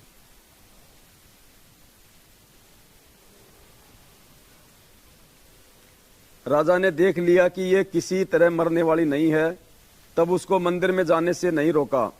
उसके साथ कई नौकरानी तथा पुरुष रक्षक भी भेजने लगा कि लोग ये नहीं कहेंगे कि आवारागर्दी में जाती है। मीराबाई जी को सतगुरु शरण मिली। जिस श्री कृष्ण जी के मंदिर में मीराबाई पूजा करने जाती थी, उसके मार्ग में एक छोटा बगीचा था। उसमें कुछ घनी छाया वाले वृक्ष भी थे। उस बगीचे में परमेश्वर कबीर जी तथा संत रविदास जी सत्संग कर रहे थे। सुबह के लगभग 10 बजे का समय था। अब ये किसको पता कि सुबह के 10 बजे का समय था? परमात्मा आंखों के सामने रहती है घटनाएं परमात्मा की। मीरा जी ने देखा कि यहाँ परमात्मा की चर्चा या कथा चल रही है, कुछ देर सुनकर चलते हैं। परमेश्वर कबीर जी ने सत्संग में संक्षिप्त सृष्टि रचना का ज्ञान सुनाया। संक्षिप्त शॉर्ट में सुनाया परमात्मा ने, क्योंकि सुनाने वाले तो खुद ही थे ना। तो पूरी सृष्टि रचना सुनाई थी या शॉर्ट में सुनाई थी, वो तो वही बता सकता है। परमेश्वर कबीर जी ने सत्संग में संक्षिप्त सृष्टि रचना का ज्ञान सुनाया। कहा कि श्री कृष्ण जी यानी श्री विष्णु जी से ऊपर अन्य सर्वशक्तिमान परमात्मा है। जन्म मरण समाप्त नहीं हुआ तो भक्ति करना न करना समान है। जन्म मरण तो श्री कृष्ण जी श्री विष्णु जी का भी समाप्त नहीं है, उसके पुजारियों का कैसे होगा। जैसे हिंदू संत जन कहते हैं कि गीता का ज्ञान श्री कृष्ण अर्थात श्री विष्णु जी ने अर्जुन को बताया। गीता ज्ञानदाता गीता अध्याय 2 श्लोक 12, अध्याय 4 श्लोक 5, अध्याय 10 श्लोक 2 में स्पष्ट कर रहा है कि हे अर्जुन, तेरे और मेरे बहुत जन्म हो चुके हैं, तू नहीं जानता मैं जानता हूं। इससे स्वयं सिद्ध है कि श्री कृष्ण जी का भी जन्म मरण समाप्त नहीं है, ये अविनाशी नहीं है। इसलिए गीता अध्याय नंबर 18 श्लोक नंबर 62 में गीता बोलने वाले ने कहा है कि हे भारत, तू सर्वभाव से उस परमेश्वर की शरण में जा, उस परमेश्वर की कृपा से ही तू सनातन परम धाम को तथा परम शांति को प्राप्त होगा। परमेश्वर कबीर जी के मुख कमल से ये वचन सुनकर परमात्मा के लिए भटक रही आत्मा को नई रोशनी मिली। सत्संग के उपरांत मीराबाई जी ने प्रश्न किया कि हे महात्मा जी, आपकी आज्ञा हो तो शंका का समाधान करवाऊं। कबीर जी ने कहा कि प्रश्न करो बहन जी, प्रश्न। हे महात्मा जी, आज तक मैंने किसी से नहीं सुना कि श्री कृष्ण जी से ऊपर कोई और परमात्मा है। आज आपके मुख से सुनकर मैं दोराहे पर खड़ी हो गई हूं। मैं मानती हूं कि संत झूठ नहीं बोलते।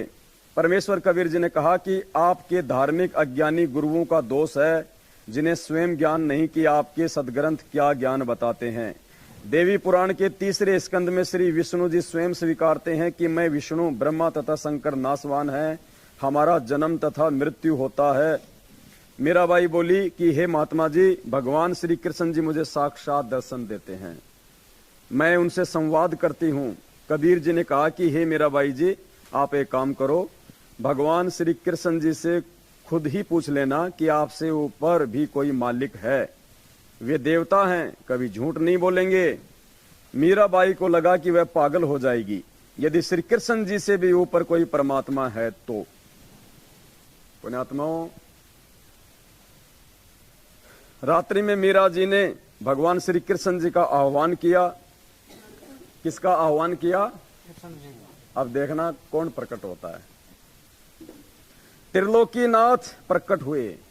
अब कौन है असली त्रिलोकीनाथ? जो तीनों लोकों में प्रवेश करके सबका भरण पोषण करता है। क्या हुए? प्रकट हुए। संकेत किया परमात्मा ने कि पूर्ण परमेश्वर कबीर साहिब प्रकट हुए श्री कृष्ण जी रूप में। श्री कृष्ण जी क्यों कहेगा कि मेरे को छोड़ के किसी और के पास चली जा? कोई बढ़िया सा मुझे कोई मजदूर मिला हुआ, बढ़िया कमा के दे रहा है, मैं क्यों कहूंगा कि तू उस सेठ के चला जा? तो भगवान स्वयं श्री कृष्ण जी का रूप बना के अपनी आत्मा का भ्रम निवारण करने के लिए स्वयं वहां पे प्रकट हुए। मीरा ने अपनी शंका समाधान के लिए निवेदन किया कि हे प्रभु, क्या आपसे ऊपर भी कोई परमात्मा है? एक संत ने सत्संग में बताया, श्री कृष्ण जी ने कहा कि मीरा, परमात्मा तो है परंतु वह किसी को दर्शन नहीं देता। हमने बहुत समाधि व साधना करके देख ली। मीराबाई जी ने सत्संग में परमात्मा जी से यह भी सुना था कि उस पूर्ण परमात्मा को मैं प्रत्यक्ष दिखाऊंगा, सत्य साधना करके उसके पास सतलोक में भेज दूंगा। मीराबाई जी ने श्री कृष्ण जी से फिर प्रश्न किया, क्या आप जीव का जन्म मरण समाप्त कर सकते हो? श्री कृष्ण जी ने कहा कि असंभव।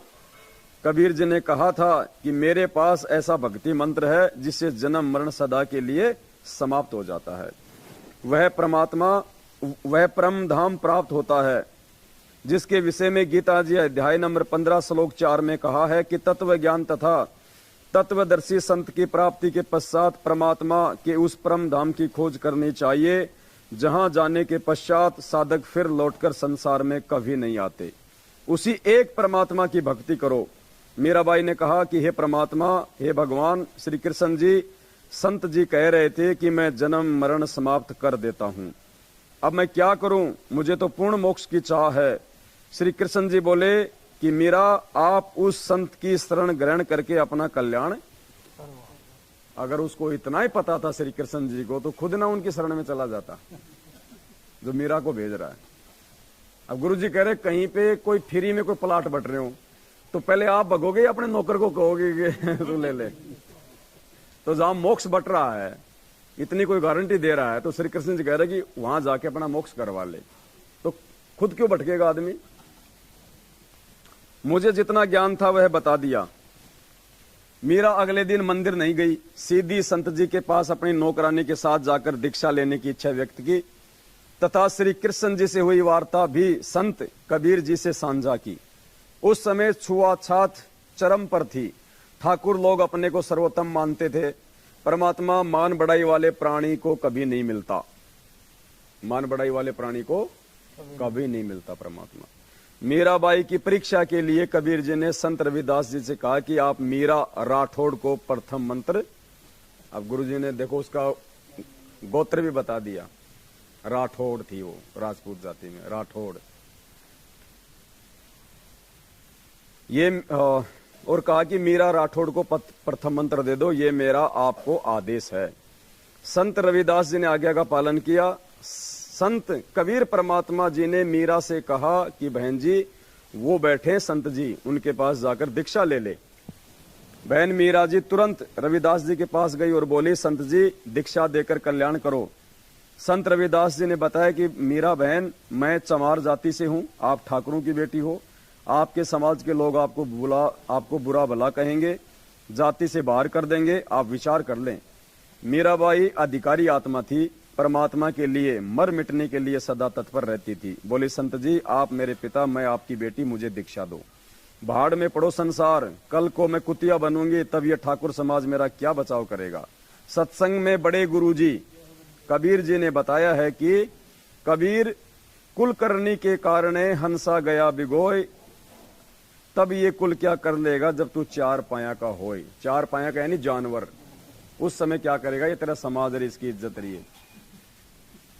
शब्दार्थ, कबीर परमेश्वर जी सतर्क कर रहे हैं कि हे भगत, स्त्री पुरुष जो कुल परिवार व संसार की शर्म के कारण भक्ति नहीं करते, कहते हैं कि घर परिवार वाले व संसार के व्यक्ति मजाक करेंगे कि नाम दीक्षा लेकर दंडवत प्रणाम करते हो, अन्य देवी देवताओं की पूजा नहीं करते हो, श्राद्ध पिंडदान नहीं करते हो, तुम्हें शर्म आनी चाहिए।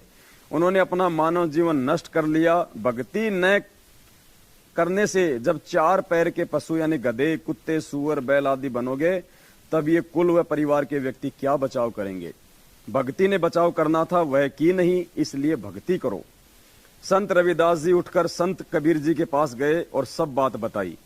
परमात्मा बोले कि देर ना कर, ले आत्मा को अपने पाड़े में। उसी समय संत रविदास जी ने बहन मीरा को प्रथम मंत्र केवल 5 नाम दिए।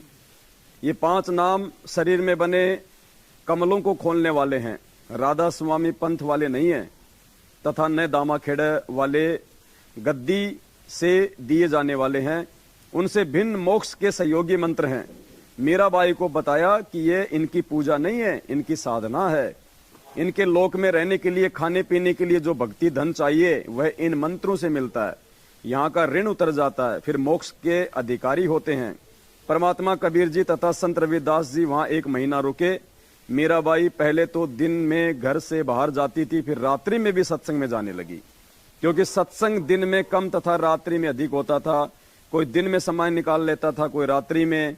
मीरा के देवर राणा जी मीरा को रात्रि में घर से बाहर जाता देखकर जल भुन गए, परंतु मीरा को रोकना तूफान को रोकने के समान था। ऐसी आत्माएं परमात्मा की अधिकारी होती हैं।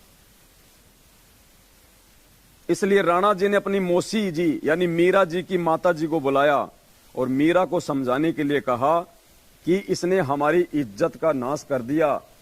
बेटी माता की बात मान लेती है।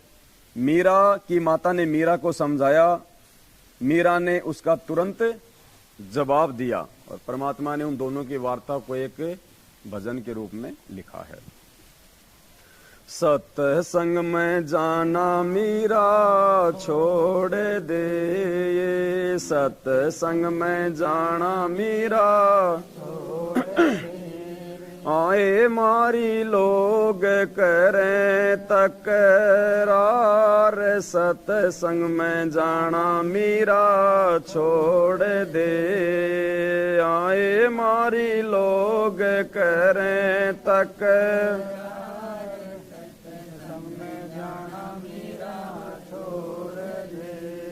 अब मीराबाई क्या बोली, सत्संग में जाना मेरा ना छूटे री, सत्संग में जाना मेरा हाय चाहे जड़ के मरो सन सार, सत्संग में जाना मेरा ना छूटे री, आए चाहे जड़ के मरो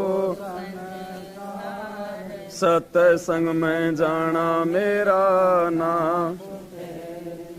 थारे सत्संग के राय में, थारे सत्संग के राह में आए वापे रहते हैं काले नाग, कोई कोई नाग तने डस लेवे, आए वापे रहते हैं काले नाग, कोई कोई नाग तने डस,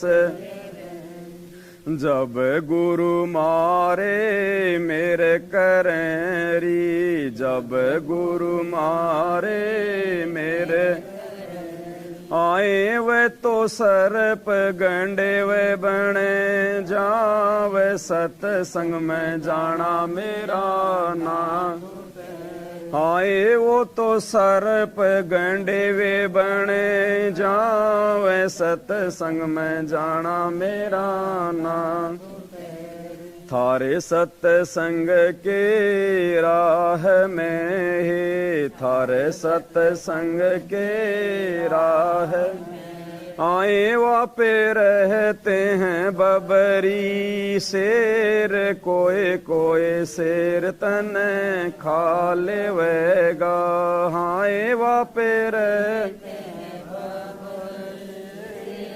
कोई कोई शेर तने खा लेवेगा, जब गुरु आकी मेरे फिरेरी, जब मारे गुरु की मेरे फिरे आरी, वे तो शेरा के गिद्दड़ बने जावे, सत्संग में जाना मेरा ना छूटेरी, हाय वा तो शेरा के गिद्दड़ बने जावे, सत्संग में जाना मेरा ना छूटे, थारे सत्संग के बीच में है, थारे सत्संग के बीच हाय वापे रहते हैं साधु संत, कोई कोई संत तने ले मरे, हाय वापे रहते हैं कोई कोई संत तने ले रमे, तेरे री मन में माता पाप है री, तेरे री मन में माता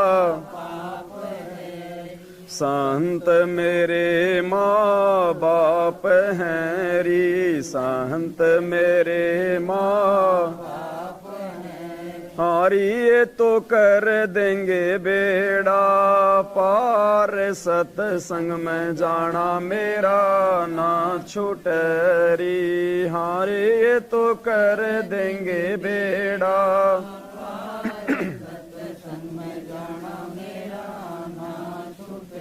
वो तो जात चमार है, वो तो जात चमार है, इसमें हमारी हार है, इसमें हमारी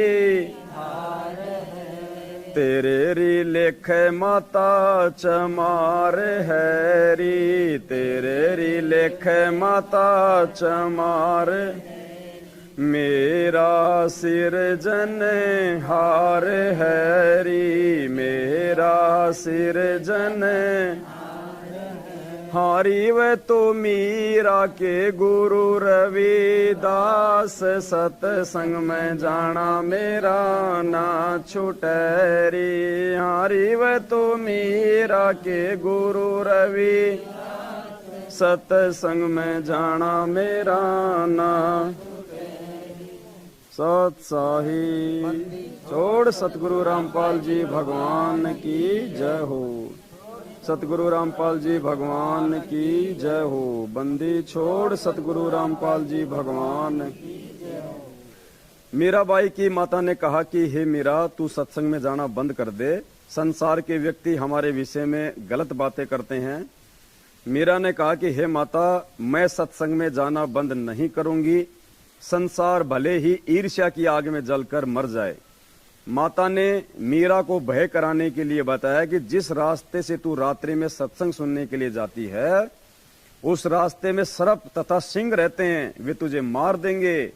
मीरा ने उत्तर दिया कि मेरे गुरुजी इतने समर्थ हैं, वे कृपा करेंगे तो सिंह तो गीदड़ की तरह व्यवहार करेंगे और सर्प ऐसे निष्क्रिय हो जाएंगे जैसे गंडेवे प्राणी होते हैं, जो सर्प जैसे आकार के होते हैं, परंतु 6 या 8 इंच के लंबे और आधा इंच गोलाई में मोटे होते हैं। जो बरसात में आ जाते हैं ना, वो लंबे लंबे जो केचवे, वो बोले वो सर्प तो केचवे बन जाएंगे जब मेरे गुरुजी की मेहर होगी, जब मैं सत्संग के लिए जाऊंगी तो। मतलब परमात्मा 100 बाधाओं को सत्संग में जाने वाले भगत की समाप्त करता है, ये विश्वास होना चाहिए। वे डसते नहीं हैं। मीरा की माता ने फिर कहा कि सत्संग सुनने वाले स्थान पर कुछ युवा भगत पुरुष भी रहते हैं, कोई तेरे को कहीं ले जाएगा और गलत कार्य करेगा। मीरा ने उत्तर दिया कि हे माता, आपके मन में दोष है, इसलिए आपके मन में ऐसे विचार आए हैं। हे माता, वे संत व भगत तो मेरे माता पिता के समान है, वे ऐसा गलत कार्य नहीं करते। जबकि पुण्यात्माओं, ये सतलोक आश्रम मैनेजमेंट हरियाणा, इतने कुकर्मी लोग, वो मध्य प्रदेश के धार जिले की घटना भाई बहनों को दास ने दिखाई थी, परमाणु सहित नाम शुद्ध करवाने गई थी बहन जी। 8 दिन तक उसको ऊपर के कमरे में उसके साथ में सेवादारों ने जो है वो बलात्कार किया, 8 दिन तक। और बाद में जब इस बात का पता चला तो कोर्ट में ले जाकर एफिडेविट लिखवा लिया कि इन दोनों को आपस में प्यार हो गया था। वो 2 बेटों का बाप और वो 3 बच्चों की माँ, और आपस में नामदान पे प्यार हो गया उनको। और पुण्यात्मा 1.5 साल के बाद में, दास ने कहा था ना कि इनकी दुर्गतियां होंगी, 1.5 साल के बाद में, अभी दास ने वीडियो बनाया था 1.5 महीने पहले, ट्रैक्टर ट्रॉली के नीचे दब के मरा वो एक्सीडेंट में। ये हाल है इनका। हे माता, वे संत व भगत तो मेरे माता पिता के समान है, वे ऐसा गलत कार्य नहीं करते। मीरा की माता ने छुआछात के कारण मीरा को रोकना चाहा। कहा कि मीरा, तेरा गुरु रविदास तो अनुसूचित जाति का चमार है, इससे हम राजपूतों की बेइज्जती हो रही है, सत्संग में जाना बंद कर दे। मीरा ने कहा कि हे माता, आपके विचार से मेरे गुरुजी अनुसूचित जाति के चमार हैं, मेरे लिए तो मेरे परमात्मा हैं, मैं उनकी बेटी, वे मेरे पिता हैं, सत्संग में जाना बंद नहीं होगा। कुछ वर्ष के बाद अपने देवर के अत्याचारों से परेशान होकर घर त्याग कर वृंदावन में चली गई। अपने आत्माओं, ध्यान से सुनना, ये 3-4 लाइनें आंखें खोलने वाली हैं। उन भाई बहनों को आज अगर वो लाइव देख रहे हैं, उनको शर्म आ जानी चाहिए। जब दास बोल रहा था कि मीरा पार नहीं हुई और वो कह रहे थे कि तू गुरुजी से बड़ा है क्या, दास ने कहा कि उनसे बड़ा तो सृष्टि में कोई नहीं है, ये उन्हीं के सत्संगों का सार दास आपको बता रहा है। कितना विरोध किया था उन लोगों ने जब दास ने कहा था कि मीराबाई पार नहीं हुई, मीराबाई पार नहीं हुई।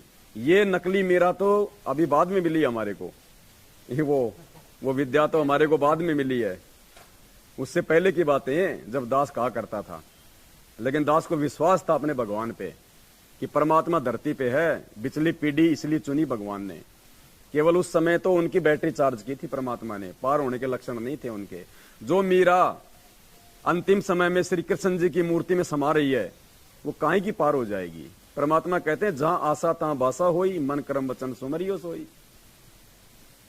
कुछ वर्ष के पश्चात अपने देवर के अत्याचारों से परेशान होकर मीरा घर त्याग कर वृंदावन में चली गई। वहां कबीर परमात्मा जी एक साधु के वेश में गए, ज्ञान चर्चा हुई तथा मीरा को ज्ञान हुआ कि अभी आगे की पढ़ाई शेष है। यानी केवल प्रथम मंत्र का जाप संत रविदास जी ने दे रखा था। परमात्मा कबीर जी ने सतनाम की दीक्षा दी, मीरा जी को वही रूप दिखाया जिस रूप में संत रविदास जी के साथ सत्संग में मिले थे। अब देखो क्या लिखा गुरु जी ने मीरा जी का फिर मानव जन्म अब वर्तमान के भक्ति युग में होगा। बंदी छोड़ सतगुरु रामपाल जी। ये पवित्र ग्रंथ मुक्ति बोध, जूम करो भगत जी, ये मुक्ति बोध है, सतगुरु रामपाल जी भगवान जी के द्वारा लिखित है। पेज नंबर 213 है। और भाई बहनों को यहां से दिखाओ भगत जी, यहां से दिखाइए भाई बहनों को। मीरा जी को वही रूप दिखाया जिस रूप में संत रविदास जी के साथ सत्संग में मिले थे। आगे क्या लिखा गुरु जी ने? मीराबाई जी का फिर मानव जन्म अब वर्तमान के भक्ति युग में होगा। तीनों नाम की दीक्षा मिलेगी। मोक्ष उसकी मर्यादा पर निर्भर करेगा। फाइनल नहीं कहा परमात्मा ने कि अब की बार भी पार हो जाएगी। क्या कहा परमात्मा ने? मोक्ष उसकी मर्यादा पर निर्भर करेगा। तो पुण्यात्माओं, भगवान ने उसको मौका दिया था, साथ संगति से जोड़ दिया था। अपनी गलतियों के कारण भाग गई साथ संगति से। और दास ने पहले कह दिया कि जो साथ संगति में आके साथ संगति से भाग गया, परमात्मा इस जन्म में भी उस आत्मा को पार नहीं करेगा, चाहे कितने पैर पीट ले। अब वो विद्या देवी चाहे कितने पैर पीट के वापस साथ संगति में आ जाओ, अब परमात्मा उसको स्वीकार नहीं करेगा। क्योंकि परमात्मा ने हमारे सबको दो दो मौके दिए। एक मौका हमने बरवाला कांड में खो दिया था, दूसरा मौका भगवान ने साथ संगति से जोड़ के दिया। और साथ संगति से जुड़ के जो निकम्मी आत्मा दूर चली जाएगी, पुण्यात्माओं, इस जन्म में तो कम से कम उसका मोक्ष संभव नहीं है। तो परमात्मा ने क्या कहा कि वर्तमान में उसका जन्म होगा, तीनों मंत्रों की दीक्षा मिलेगी। और फिर क्या कह रहे हैं गुरु जी? मोक्ष उसकी मर्यादा पे निर्भर करेगा। इस फाइनल नहीं कहा कि पार हो जाएगी, मोक्ष उसकी मर्यादा पे निर्भर करेगा। तो पुण्यात्माओं, इस चक्कर में मत पड़ा करो, इस बहम में मत रहना कि इसको सार नाम मिल गया, ये बहुत बड़ा भगत है। मर्यादा प्रथम है, मर्यादा। बिना मर्यादा के बिल्कुल 1% भी परमात्मा जबरदस्ती नहीं लेके जाएगा। मोक्ष उसकी मर्यादा पर निर्भर करेगा। यदि आजीवन विश्वास के साथ मर्यादा में रहकर तीनों नामों का जाप करती रही तो मोक्ष निश्चित है। अब बताओ उसका कहां से मोक्ष हो जाएगा? बरवाला कांड के बाद वो मीराबाई वो सारे मंत्र लेके, और 3 साल तक वो कहां रही पता आपको? अमृतसर के गुरुद्वारा, क्या नाम उसका, वो स्वर्ण मंदिर। 3 साल तक बरवाला कांड के बाद। और ऐसे नहीं रही वहां पे, वो चोटा रख के, वो सफेद वो पूरा वो छज्जा लगा के, वो चाकू रख के, पूरी व्हाइट कलर की वो ड्रेस पहन के, यहां तक कि वो सिलवार पहन के ऊंची वाली, हाथ में वो कपड़ा पहन के। और क्या कहा उसने पता है? मैंने अमृत छका वहां, अमृत। तो संत रामपाल जी क्या फिर वो जहर दे रहे थे आपको जब तुझे वहीं जाके अमृत मिला है? तो पुण्यात्माओं, गुरु जी कह रहे कि मर्यादा पे निर्भर करेगा मोक्ष। तो मर्यादा तो उसने तोड़ दी अपनी। गुरु को तजे भजे जो आना, ता पशुआ को फोकट ज्ञाना। तो पुण्यात्माओं, इन आत्माओं के चक्कर में मत रहना। उसको परमात्मा ने साथ संगति से इसलिए जोड़ा था कि मेरी आत्माओं को ये हकीकत का पता चले। और अचानक से जब मालूम पड़ेगी वो उसकी आत्मा, वो उसकी आत्मा, क्योंकि आने वाले समय में तो सब मालूम पड़ेगा, तो हम एक दूसरे के ऊपर आसक्त ना हो जाएं, आश्रित ना हो जाएं। दिखा दिया परमात्मा ने, देख लो, भगवान ने दूसरा मौका दिया इसको, फिर भी ठोकर मार दी उसने परमात्मा को। तो पुण्यात्माओं, हमने शिक्षा लेनी है ऐसी आत्माओं से कि भगवान ऐसी गलती हमसे ना हो जाए। बाढ़ में जाए मीरा की आत्मा, बाढ़ में जाए नानक की आत्मा। परमात्मा, हम जो भी आत्मा है, परमात्मा हमें पार करो आप। मोक्ष उसकी मर्यादा पे निर्भर करेगा। यदि आजीवन विश्वास के साथ मर्यादा में रहकर तीनों नामों का जाप करती रही तो मोक्ष निश्चित है। वृंदावन में मीरा की आस्था श्री कृष्ण जी में कुछ कुछ थी, इसलिए उसने वृंदावन में जाने का विचार किया था। ये जितने भी भगत कह रहे हैं ना, मैं छुडानी घूम के आ रहा हूं, छुट्टी पड़ रही है, मैं मगर जाऊंगा, मैं वृंदावन घूम के आऊंगा, मैं जगन्नाथ घूम के आऊंगा। देख लो क्या कह रहे हैं गुरु जी। उसने वृंदावन जाने का फैसला इसलिए किया था मीरा ने, क्योंकि कबीर परमात्मा की भक्ति लेने के बाद भी उसकी आस्था श्री कृष्ण जी में थी। तो पुण्यात्मा, ये जितने भी भाई जो ये जा रहे हैं ना इधर उधर, विचार कर लेना तुम कहां मर्यादा में हो। कई कह रहे 4 दिन की छुट्टी ऑफिस की, मनाली घूम के आऊंगा, मैं कुल्लू घूम के आऊंगा। पुण्यात्मा परमात्मा शब्द पकड़ता है एक एक, वो अंतर्यामी है, अंदर की सोच पकड़ेगा। कल या परसों, ये तो दास अब पढ़ रहा है, कल या परसों एक भाई का बंगाल से फोन आया था, शायद आज या कल आया था, अनुपदेशी है, संकल्प भी नहीं लिया उसने, रो रहा था बेचारा कि भगत जी आपकी वीडियो देख कर हमें तो भगवान का मालूम पड़ गया।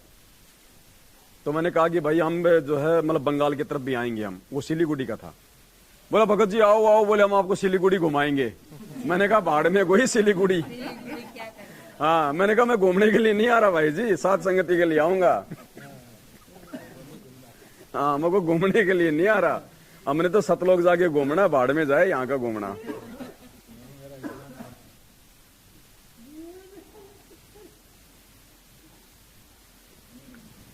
कंट्रोल करो बनवारी लाल जी। जब मीराबाई राणा के अत्याचारों से तंग आकर घर त्याग गई थी तो उस क्षेत्र में अकाल मृत्यु, महामारी, अकाल दुर्भिक्ष की मार शुरू हो गई थी। पुण्यात्माओं देख लेना वही होगा। ये तो एक मीराबाई, एक छोटी सी आत्मा, वो जब उस राजा का राज त्याग के और वृंदावन चली गई तो पीछे से क्या हाल हो गया था उस क्षेत्र का। अकाल, महामारी, भूखमरी, बुरा हाल हो गया था। आज तो भगवान जेल में बैठा है, इस देश का क्या होगा देख लेना। अभी ऐसे नहीं आने वाले गुरुजी जेल से बाहर 2 महीने में, 3 महीने में आ जाएंगे, नहीं। देश के राजा को परमात्मा घुटनों के बल लेके आएगा और नाक रगड़ के हिसार जेल में जाएगा। उस कल वाली एड में परमात्मा ने स्पष्ट लिखवा दिया, उसमें उस एड में स्पष्ट कि देश का प्रधानमंत्री हिसार जेल जाके घुटनों में पड़ के उनको लेके आएगा। शायद इसीलिए परमात्मा ने एड नहीं आने दी आज, कि क्या पता मेरे बच्चों पे कोई आपत्ति आ जाएगी, नहीं तो। क्योंकि ये तो अपने भाव में भावित हो के अपने प्राणों को अपने परमात्मा के चरणों में न्योछावर करके लिख रहे हैं, तो इसलिए परमात्मा ने सोचा कि अभी थोड़ा समय नहीं है उचित इन बातों का। कल सुबह दास उसको सुनाएगा, उसको पढ़ा के पूरी एड को, आधा घंटा लगेगा उसको सुनाने में भी। जब मीराबाई राणा के अत्याचारों से तंग आकर घर त्याग गई थी तो उस क्षेत्र में अकाल मृत्यु, महामारी, दुर्भिक्ष की मार शुरू हो गई थी। ज्योतिषियों ने बताया कि आपके नगर से संत रुष्ट होकर चला गया है, जिस कारण से यह उपद्रव हो रहा है। समाधान बताया कि वह संत जीवित मिल जाए और वापस मनाकर प्रसन्न करके लाया जाए तो वह आशीर्वाद देकर सब ठीक कर सकता है। क्या समाधान बताया कि भैया उसको जाके उसके पैर पकड़ के उसको प्रसन्न करके अगर वो वापस आ जाए तो तेरे राज्य में सुख शांति हो सकती है, अन्यथा नहीं। और एक बहन का फोन आया था 3-4 दिन पहले राहुल भगत जी के पास में। उस बहन ने कहा कि भगत जी मैंने पवन भगत जी का वीडियो तो बाद में देखा, मेरे को उससे पहले गुरुजी ने सौपन में दिखा दिया कि नरेंद्र मोदी हिसार जेल में गुरुजी के पैर पकड़ रहा है जाके। बोला पवन भगत जी का वीडियो तो मैंने उसके बाद में जाके देखा है। तो परमात्मा पुण्यात्मा जो बुलवा रहे हैं दास से एक एक चीज, मुझे नहीं पता मैं क्या बोल रहा हूं, बिल्कुल मंदबुद्धि, पागल, मूर्ख, लेकिन परमात्मा बुलवा रहा है, बस मुझे इतना विश्वास है। और एक एक चीज इस दास के मुख से बोली गई सत्य साबित होगी आने वाले समय में। जैसे मीराबाई वाला प्रकरण आज आपने देख लिया होगा, मुझे भी नहीं पता था। 2-4 दिन पहले किसी भगत ने भेजा, बोलो भगत जी प्रमाण देखो यहाँ पे, मेरा तो रोम रोम खड़ा हो गया। कैसे परमात्मा अपने भगत की जुबान की लाज रखता है। समाधान बताया कि वह संत जीवित मिल जाए और वापस मनाकर प्रसन्न करके लाया जाए तो वह आशीर्वाद देकर सब ठीक कर सकता है। राणा ने अपने सभापतियों से प्रश्न किया कि ऐसा कौन संत था जो रुष्ट होकर चला गया, क्योंकि वो तो मीरा को संत मानता ही नहीं था।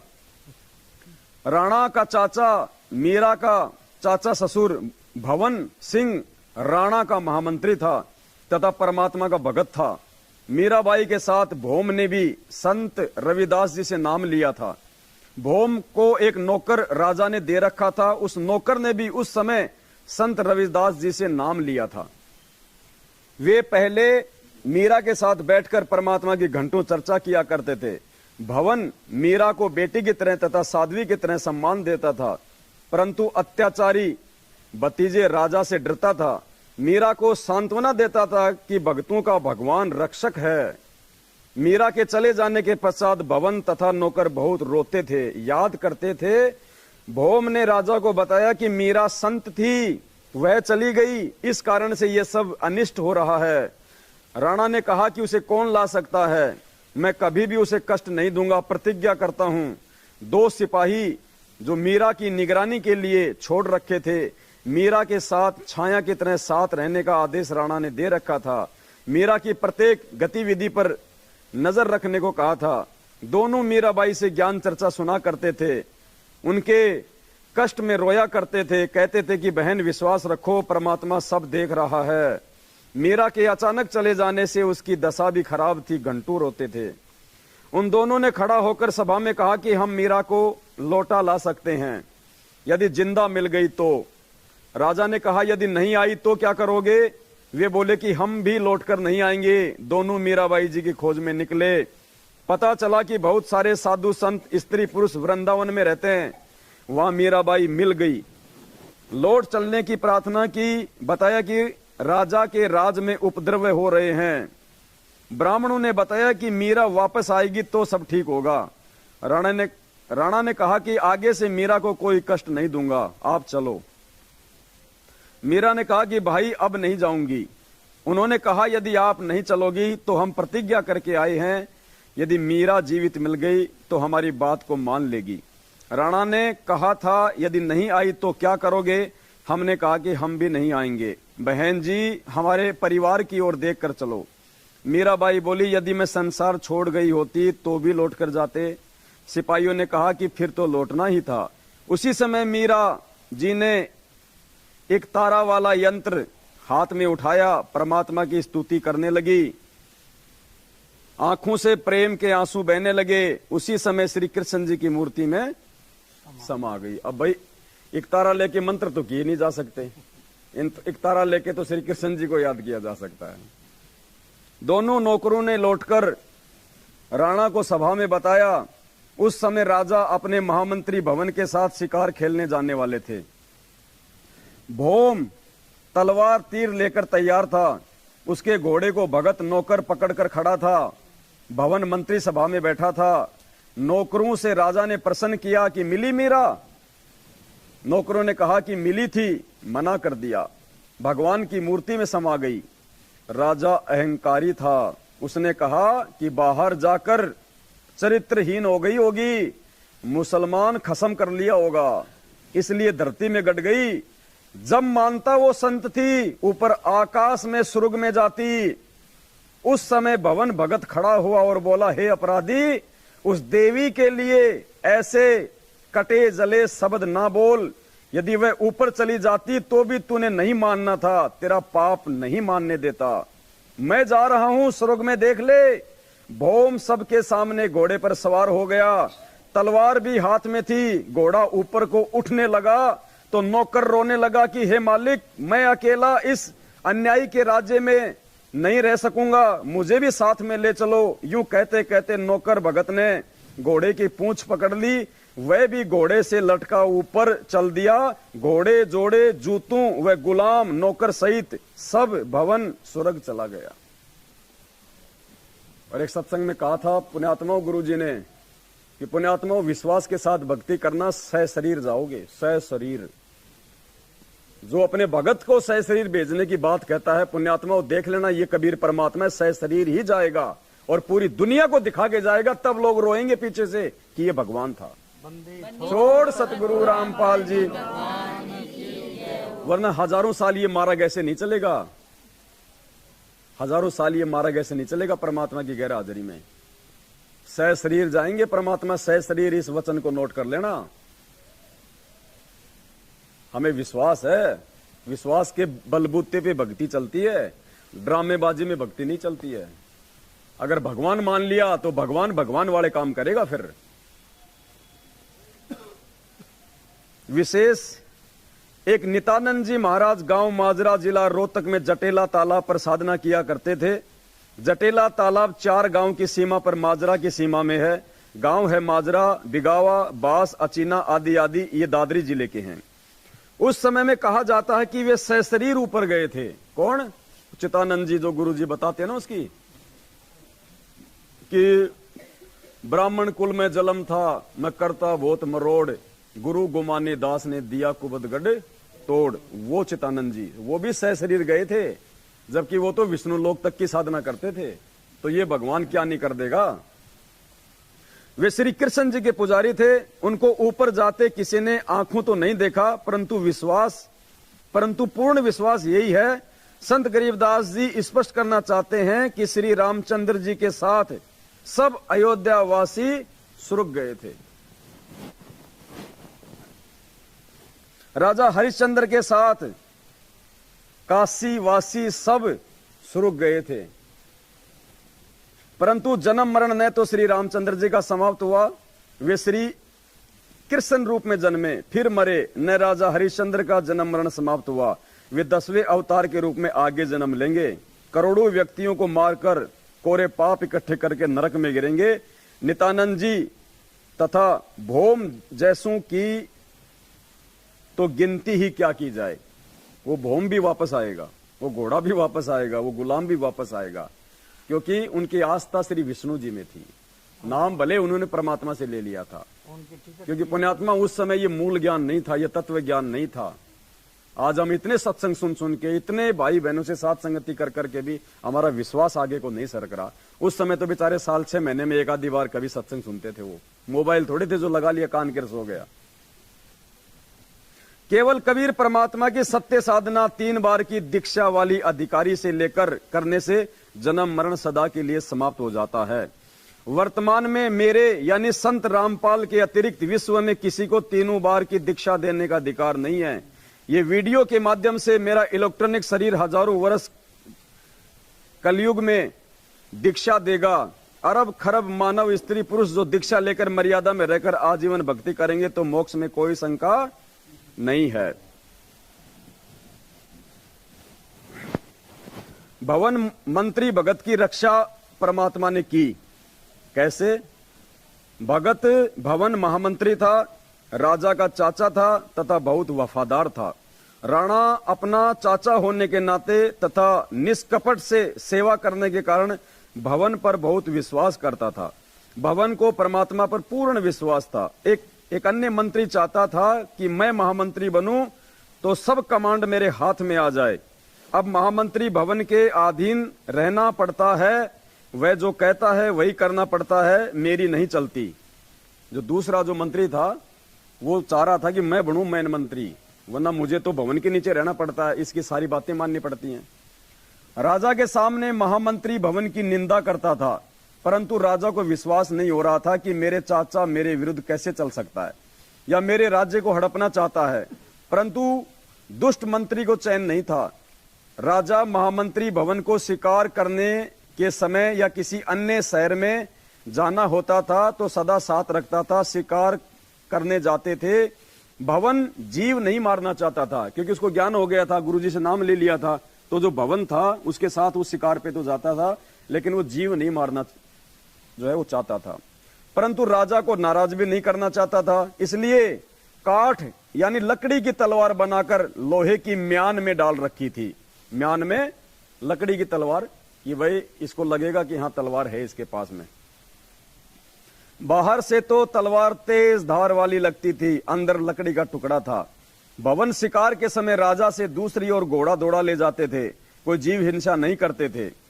भवन का परमात्मा पर अटूट विश्वास था। जो भी कार्य गलत होता तभी कहते थे कि परमात्मा जो करता है अच्छा करता है, अच्छा हुआ, अच्छा हुआ।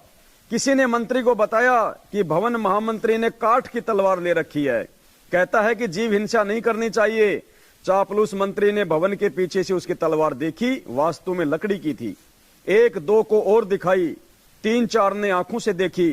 चापलूस मंत्री ने सबसे कहा कि भवन अपने भतीजे को मरवाना चाहता है, स्वयं राज्य चाहता है, भाइयों मेरे साथ राजा के पास चलो। मंत्री अपनी मंडली को लेकर राजा के पेश हुआ। सबने एक सुर में कहा कि राजन, हम आंखों देख कर आए हैं, भवन आपका रक्षक नहीं, आपको धोखा दे रहा है, लकड़ी की तलवार ले रखी है, आप स्वयं मंगा कर देखें, हम पर विश्वास ना करें। राजा ने कहा कि यदि भवन की तलवार काठ की मिली तो सबके सामने उसकी गर्दन काट दूंगा। राजा ने सब मंत्री तथा महामंत्री को आदेश दिया कि दूसरे शहर में जाना है, सब अपने अपने अस्त्र शस्त्र लगाकर आधे घंटे में तैयार होकर ड्योढ़ी द्वार पर हाजिर हो। सब अपनी अपनी तलवार व अन्य शस्त्र लेकर ड्योढ़ी द्वार पर खड़े हो गए। राजा आए और बोले, सब मंत्री महामंत्री तथा अन्य अंगरक्षक अपनी अपनी तलवार लेकर एक पंक्ति में खड़े हो जाएं। ऐसा ही किया गया। राजा प्रत्येक के पास जाकर कहे कि अपनी तलवार की धार चेक कराओ, तुमने धार ठीक से बनवा रखी है या नहीं रखी है। सबकी तलवारें लोहे की थी। जब भवन का नंबर आया, देखना पुण्यात्मा सच्चे भगत की परमात्मा फिर कैसे रक्षा करता है। ये हमें विश्वास दिलाने के लिए लिख रहे परमात्मा, हमारे मनोरंजन के लिए नहीं लिख रहे गुरुजी, टाइम पास के लिए नहीं लिख रहे। गुरुजी कह रहे हैं अगर तुम सच्चा विश्वास मेरे पे करोगी और ऐसा ही यदि तुम्हारे सामने भी कोई आपत्ति, कोई समस्या, कोई दुख आया, तो पुण्यात्मा जैसे परमात्मा ने इस भगत की रक्षा करी वैसे हमारी भी करेगा। ये हमारे को विश्वास दिलाने के लिए परमात्मा इतना सब कुछ ये समय अपना लगा रहे हैं इनमें। तुमने धार ठीक से बनवा रखी है कि नहीं। सबकी तलवार लोहे की थी। जब भवन का नंबर आया तो भवन को लगा था कि चंद मिनटों का जीवन शेष है, परमात्मा को याद कर लूं। भवन परमात्मा का नाम जो गुरुजी से ले रखा था जाप करने लगा। आपत्ति के समय बताया परमात्मा ने, लेकिन जो मर्यादा तोड़ के आपत्ति के समय चाहे कितना जाप करे उसकी कोई रक्षा नहीं होगी। राजा ने कहा कि महामंत्री तलवार म्यान से निकाल। भवन को नहीं पता लगा कि कब तलवार म्यान से बाहर निकली। भवन तो बिल्कुल परमात्मा के उस मंत्र के ध्यान में लग गया, उसको पता ही नहीं राजा क्या बोल रहा है। परमात्मा ने खुद तलवार निकाली। उस समय परमात्मा ने भवन को तो गायब कर दिया, जैसे राम रावण के युद्ध के समय राम को गायब कर दिया और खुद राम रूप बना के वहां उसके तीर मारा। जाप करने लगा। राजा ने कहा कि महामंत्री म्यान से तलवार निकाल। भवन को नहीं पता लगा कि कब तलवार म्यान से बाहर निकली। वह तो अंतिम श्वास ले रहा था। जो ही भवन ने पूरे वेग के साथ तलवार म्यान से बाहर निकाली तो तलवार लोहे की थी। बंदी छोड़ सतगुरु रामपाल जी। उसकी चमक आंखों को ऐसे लग रही थी जैसे आकाशीय बिजली का चमका लगा हो। देखने वाले जो आंखों देख चुके थे कि भवन की तलवार लकड़ी की थी, उनको अपनी आंखों पर भरोसा नहीं हो रहा था। इस घटना के पश्चात भवन की आस्था परमात्मा में पूर्ण रूप से दृढ़ हो गई, परंतु दुष्ट मंत्री बाज नहीं आया। परमात्मा जो करता है अच्छा करता है। अब ये देखो, आज हमें परमात्मा विश्वास दिला रहे हैं कि बच्चों कोई बात नहीं, आज अगर अखबार में इन दुष्टों ने तुम्हारी ऐड नहीं आने दी तो कोई बात नहीं, परमात्मा जो करता है अच्छा करता है। एक दिन राजा व महामंत्री कहीं जाने की तैयारी में खड़े थे। राजा मंत्रियों से बातें भी कर रहा था तथा तलवार को निकालकर उसकी धार देखने लगा। बातों में व्यस्त होने के कारण राजा को ध्यान नहीं रहा, उसके दाएं हाथ की उंगली कटकर दूर गिर गई, उसकी राणा की। राजा को जोर की पीड़ा हुई। महामंत्री बोला कि अच्छा हुआ, जो होता है अच्छा ही होता है, परमात्मा जो करता है अच्छा ही करता है। उस दिन राजा को लगा कि वास्तव में महामंत्री के मन में दोष है, ये मेरा अहित चाहता है। चापलूस मंत्री को मौका मिल गया। राजा के लिए वैद्य बुलाकर लाया। कहने लगा, हे राजन, देख लिया आपने, सुन लिया अपने कानों से। राजा ने आदेश दिया कि महामंत्री को जेल में डाल दो। चापलूस मंत्री को महामंत्री बना दिया। 6 महीने में राजा की उंगली का जख्म भर गया। राजा के दाएं हाथ में केवल 3 उंगलियां थी। नए महामंत्री को साथ लेकर राजा शिकार करने गया। जंगल में शिकार के पीछे घोड़े दौड़ा रखे थे। राजा तथा महामंत्री दोनों सेना से दूर गहरे जंगल में चले गए। आगे कुछ जंगली व्यक्ति मिले, उन्होंने दोनों को घेर लिया तथा पकड़कर रस्सों से बांधकर घर ले गए। जंगली व्यक्तियों ने देवी को नर बलि चढ़ाने का संकल्प कर रखा था। पुरोहित को बताया कि 2 व्यक्ति पकड़कर लाए हैं। पुरोहित ने कहा कि बहुत अच्छी बात है, दोनों की बलि चढ़ा देंगे, देवी अति प्रसन्न होगी, परंतु जांच करो कि इनका कोई अंग भंग तो नहीं है। जांच करने पर पाया कि एक व्यक्ति की 1 अंगुली नहीं है, कटी हुई है। पुरोहित बोला कि जिसकी उंगली कटी हुई है उसे जाने दो, वह बलि के योग्य नहीं है, दूसरे को तैयार करो। देखते देखते चापलूस मंत्री का सिर काटकर पत्थर की मूर्ति पर चढ़ाकर फिर पकाकर खाने के लिए जाने लगे। राजा तेजी से भागा, सीधा जेल में गया जहां महामंत्री बंद था। उसे कैद मुक्त किया तथा आप बीती बताई और कहा कि आप ठीक कह रहे थे कि जो होता है अच्छा होता है। यदि उस दिन मेरी उंगली नहीं कटी होती तो आज मेरी मौत होती। राजा ने महामंत्री से प्रश्न किया कि मेरी उंगली कटी तो मेरी जान बची, मेरे लिए तो अच्छा हुआ, परंतु आपको 6 महीने की कैद का कष्ट भोगना पड़ा। आपके लिए क्या अच्छा हुआ? महामंत्री ने कहा कि 6 महीने की कैद से मेरी भी जान बच गई। यदि मैं कैद में ना होता तो आपके साथ जंगल में जाता, उस मंत्री की जगह मेरी बलि चढ़ती। और सतगुरु रामपाल जी भगवान। तो पुण्यात्मा, परमात्मा जो करता है वास्तव में अच्छा ही करता है। अब हम तो जीव हैं, 5 विकार हैं हमारे अंदर, मन में थोड़ा बहुत ऊंच नीच उतार चढ़ाव आ ही जाता है। राजा ने अपनी गलती की क्षमा याचना की, उसे पुनः महामंत्री बनाया। आत्मज्ञान बिना नर भटके। जब बहन मीरा जी, चलो ये प्रकरण आगे का है, बहुत लंबा है, फिर सारा आज ही पूरा नहीं हो पाएगा। तो कहने का मतलब है भाई और बहनों, आज वो सारी आत्माएं इस धरती पे हैं। परमात्मा ने किसी न किसी स्त्री या पुरुष के रूप में उनको अपने से जोड़ रखा है। अब यहां विशेष आत्माएं सारी, कोई छोटी मोटी आत्मा साथ संगति में नहीं आ सकती भगवान की चर्चा में।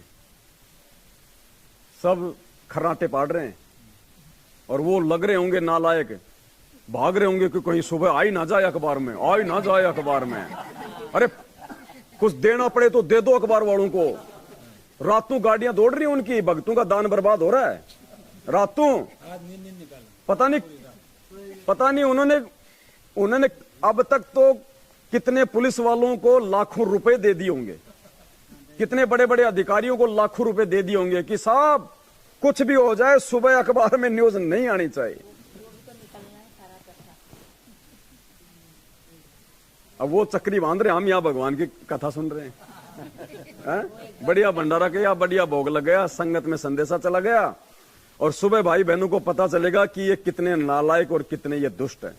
अपने भगवान के भगवान होने के परमाणु को भी ये जगत में नहीं आने देना चाहते, और दूसरी तरफ नौटंकी करते हैं कि हम गुरु जी का ज्ञान प्रचार कर रहे हैं, हम पुस्तकें छपा रहे हैं, हम टीवी पे सत्संग सुना रहे हैं, और सुबह वो अखबार में जो आता तो दुनिया की आंखें फटती आंखें कि वास्तव में कौन है भगवान। चलो फिर परमात्मा दया बख्शेंगे। पुण्यात्माओं, बढ़ चढ़ के इसी प्रकार से सेवाओं में आगे बढ़ते रहो, परमात्मा साथ में है। परमात्मा इससे भी बड़ी सेवा करवाएंगे, ऐसी बात नहीं है, इससे भी बड़ी सेवा। ये तो पुण्यात्माओं पाप और पुण्य की लड़ाई है, और परमात्मा कहते हैं राम नाम का सिक्का मेट है वो डूबेंगे अभिमानी। ये राम नाम का सिक्का मेट रहे हैं, ये भगवान के भगवान होने के सबूतों को दुनिया में नहीं जाने देना जो है वो चाह रहे हैं। ये राम नाम का सिक्का मेटना चाहते हैं। देखना इनकी दुर्गतियां, क्योंकि इनका पाप का घड़ा नहीं भरेगा तो ये नीचे कैसे गिरेंगे। तो पुण्यात्मा, हो सकता है जो काम हमारा वो न्यूज़पेपर में दिया गया ऐड भी नहीं कर पाता, उससे ज्यादा इनका पाप का घड़ा हो सकता है उसको रुकवाने के चक्कर में भरेगा। क्योंकि ये किससे पंगा ले रहे हैं? ये पवनदास से पंगा नहीं ले रहे, ये भगवान से पंगा ले रहे हैं। और जो भगवान से पंगा लेगा तो भगवान उसको कब उसको अपंग कर देगा कुछ पता ही नहीं चलेगा। तो हम सभी भाई बहन इसी प्रकार से विश्वास के साथ में साथ संगति से जुड़े रहें। और ये मेरा भाई वाला जो प्रकरण आज आप भाई बहनों को परमात्मा के इस पवित्र अनमोल इस ग्रंथ से आपको बताया, सुनाया, दिखाया, पुण्यात्माओं, अब आपको विश्वास हो जाना चाहिए कि परमात्मा दास के मुख से जो बातें बुलवाते हैं ज्ञान आधार से, वो झूठ नहीं मिलेंगे आपको कहीं भी। बस हमें विश्वास करने की जरूरत है। मैं आपसे कोई आपकी प्रॉपर्टी नहीं ले रहा, आपसे फालतू की कोई चीज नहीं ले रहा, जो ले रहा हूं आपकी आंखों के सामने है। कोई बात नहीं पुण्यात्माओं, हम परमात्मा की रजा में राजी रहेंगे, जैसा परमात्मा रखेगा हम वैसे रहेंगे। और दूसरे तरीके बहुत हैं। ये तो खाली एक छोटे से हरियाणा में तो न्यूज जाने की बात थी ना, कौन सी बड़ी बात। इससे पहले तो भगवान ने ऑल ओवर इंडिया में न्यूज निकलवा दी। ये कहां रोकेंगे। अब हम दूसरे सिस्टम से काम करेंगे। ठीक है, आज हमारी ये इस दास की ये मूर्खता समझ लो आप। आज इस दास की ये मूर्खता है कि दास ने लाइव आके पहले जिक्र कर दिया, अब आगे जिक्र नहीं करेंगे। हर स्टेट में देंगे, हर स्टेट के मुख्य अखबारों में देंगे। अब जाना, अब लगाओ ड्यूटी अपने उन नौकरों की, उनको अखबारों के ऑफिस के आगे चौकीदार बना दो। इन कोऑर्डिनेटरों को नामदान से हटा के अखबारों के ऑफिस में वहां पे चौकीदार बना दो इनको, कि कोई आ ना जाए कोई सत्सेवक। अब ये 5-10 दिन नहीं सोएंगे भगत जी। जा के थक गए, अभी वहाँ लगाएंगे। नहीं, अभी पूरा इंडिया में दौड़ा हुआ इनको। ये तो जीते जी कुत्ते बन जाएंगे फिर। कोई नहीं पुण्यात्मा, भगवान अपने साथ में है। हाँ, हम तो खाली यंत्र हैं, परमात्मा हमारे को कैसे यूज करेगा, कैसे चलाएगा, ये मालिक की मर्जी है। ये छोटी सी आज दास से ये गलती हुई है, दास अपनी गलती के लिए परमात्मा से बारंबार क्षमा प्रार्थी है। आगे से हम ध्यान रखेंगे, जब तक हमारा काम कंप्लीट नहीं हो जाएगा उससे पहले हम कोई खुसर फुसर नहीं करेंगे। तो आज की साथ संगति में केवल इतना ही। हाँ,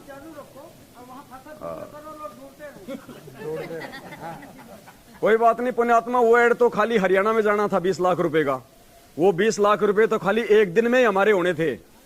और अब 20 लाख रुपए की पुस्तकें छपेंगी और पूरे देश में बटेंगी। अब वही मैटर पूरे देश में बटेंगी। अब वो बंदी छोड़ सतगुरु रामपाल जी भगवान। हो सकता है परमात्मा ने यही सोचा हो कि ये 20 लाख रुपए तो लोग एक दिन में पढ़ के उसको रद्दी में डाल देंगे, लेकिन वो पुस्तक कोई रद्दी में नहीं डालेगा। वो 50 लोगों के हाथों में निकलेंगी, सैकड़ों लोगों के हाथों में निकलेंगी और सभी भक्तों की सेवा लगेगी जो उनको जा जाके उनको बांटेंगे। तो हो सकता है परमात्मा ने इसीलिए दया बख्शी हो, क्योंकि 20 लाख रुपए में तो इतनी पुस्तक छप जाएंगी, इनको पीलिया हो जाएगा। छोड़ सतगुरु रामपाल जी भगवान की। तो आज की साथ संगति में केवल इतना ही। बाकी भाई बहन आपस में मिलकर अपनी चर्चाएं करते रहेंगे। सत साहिब।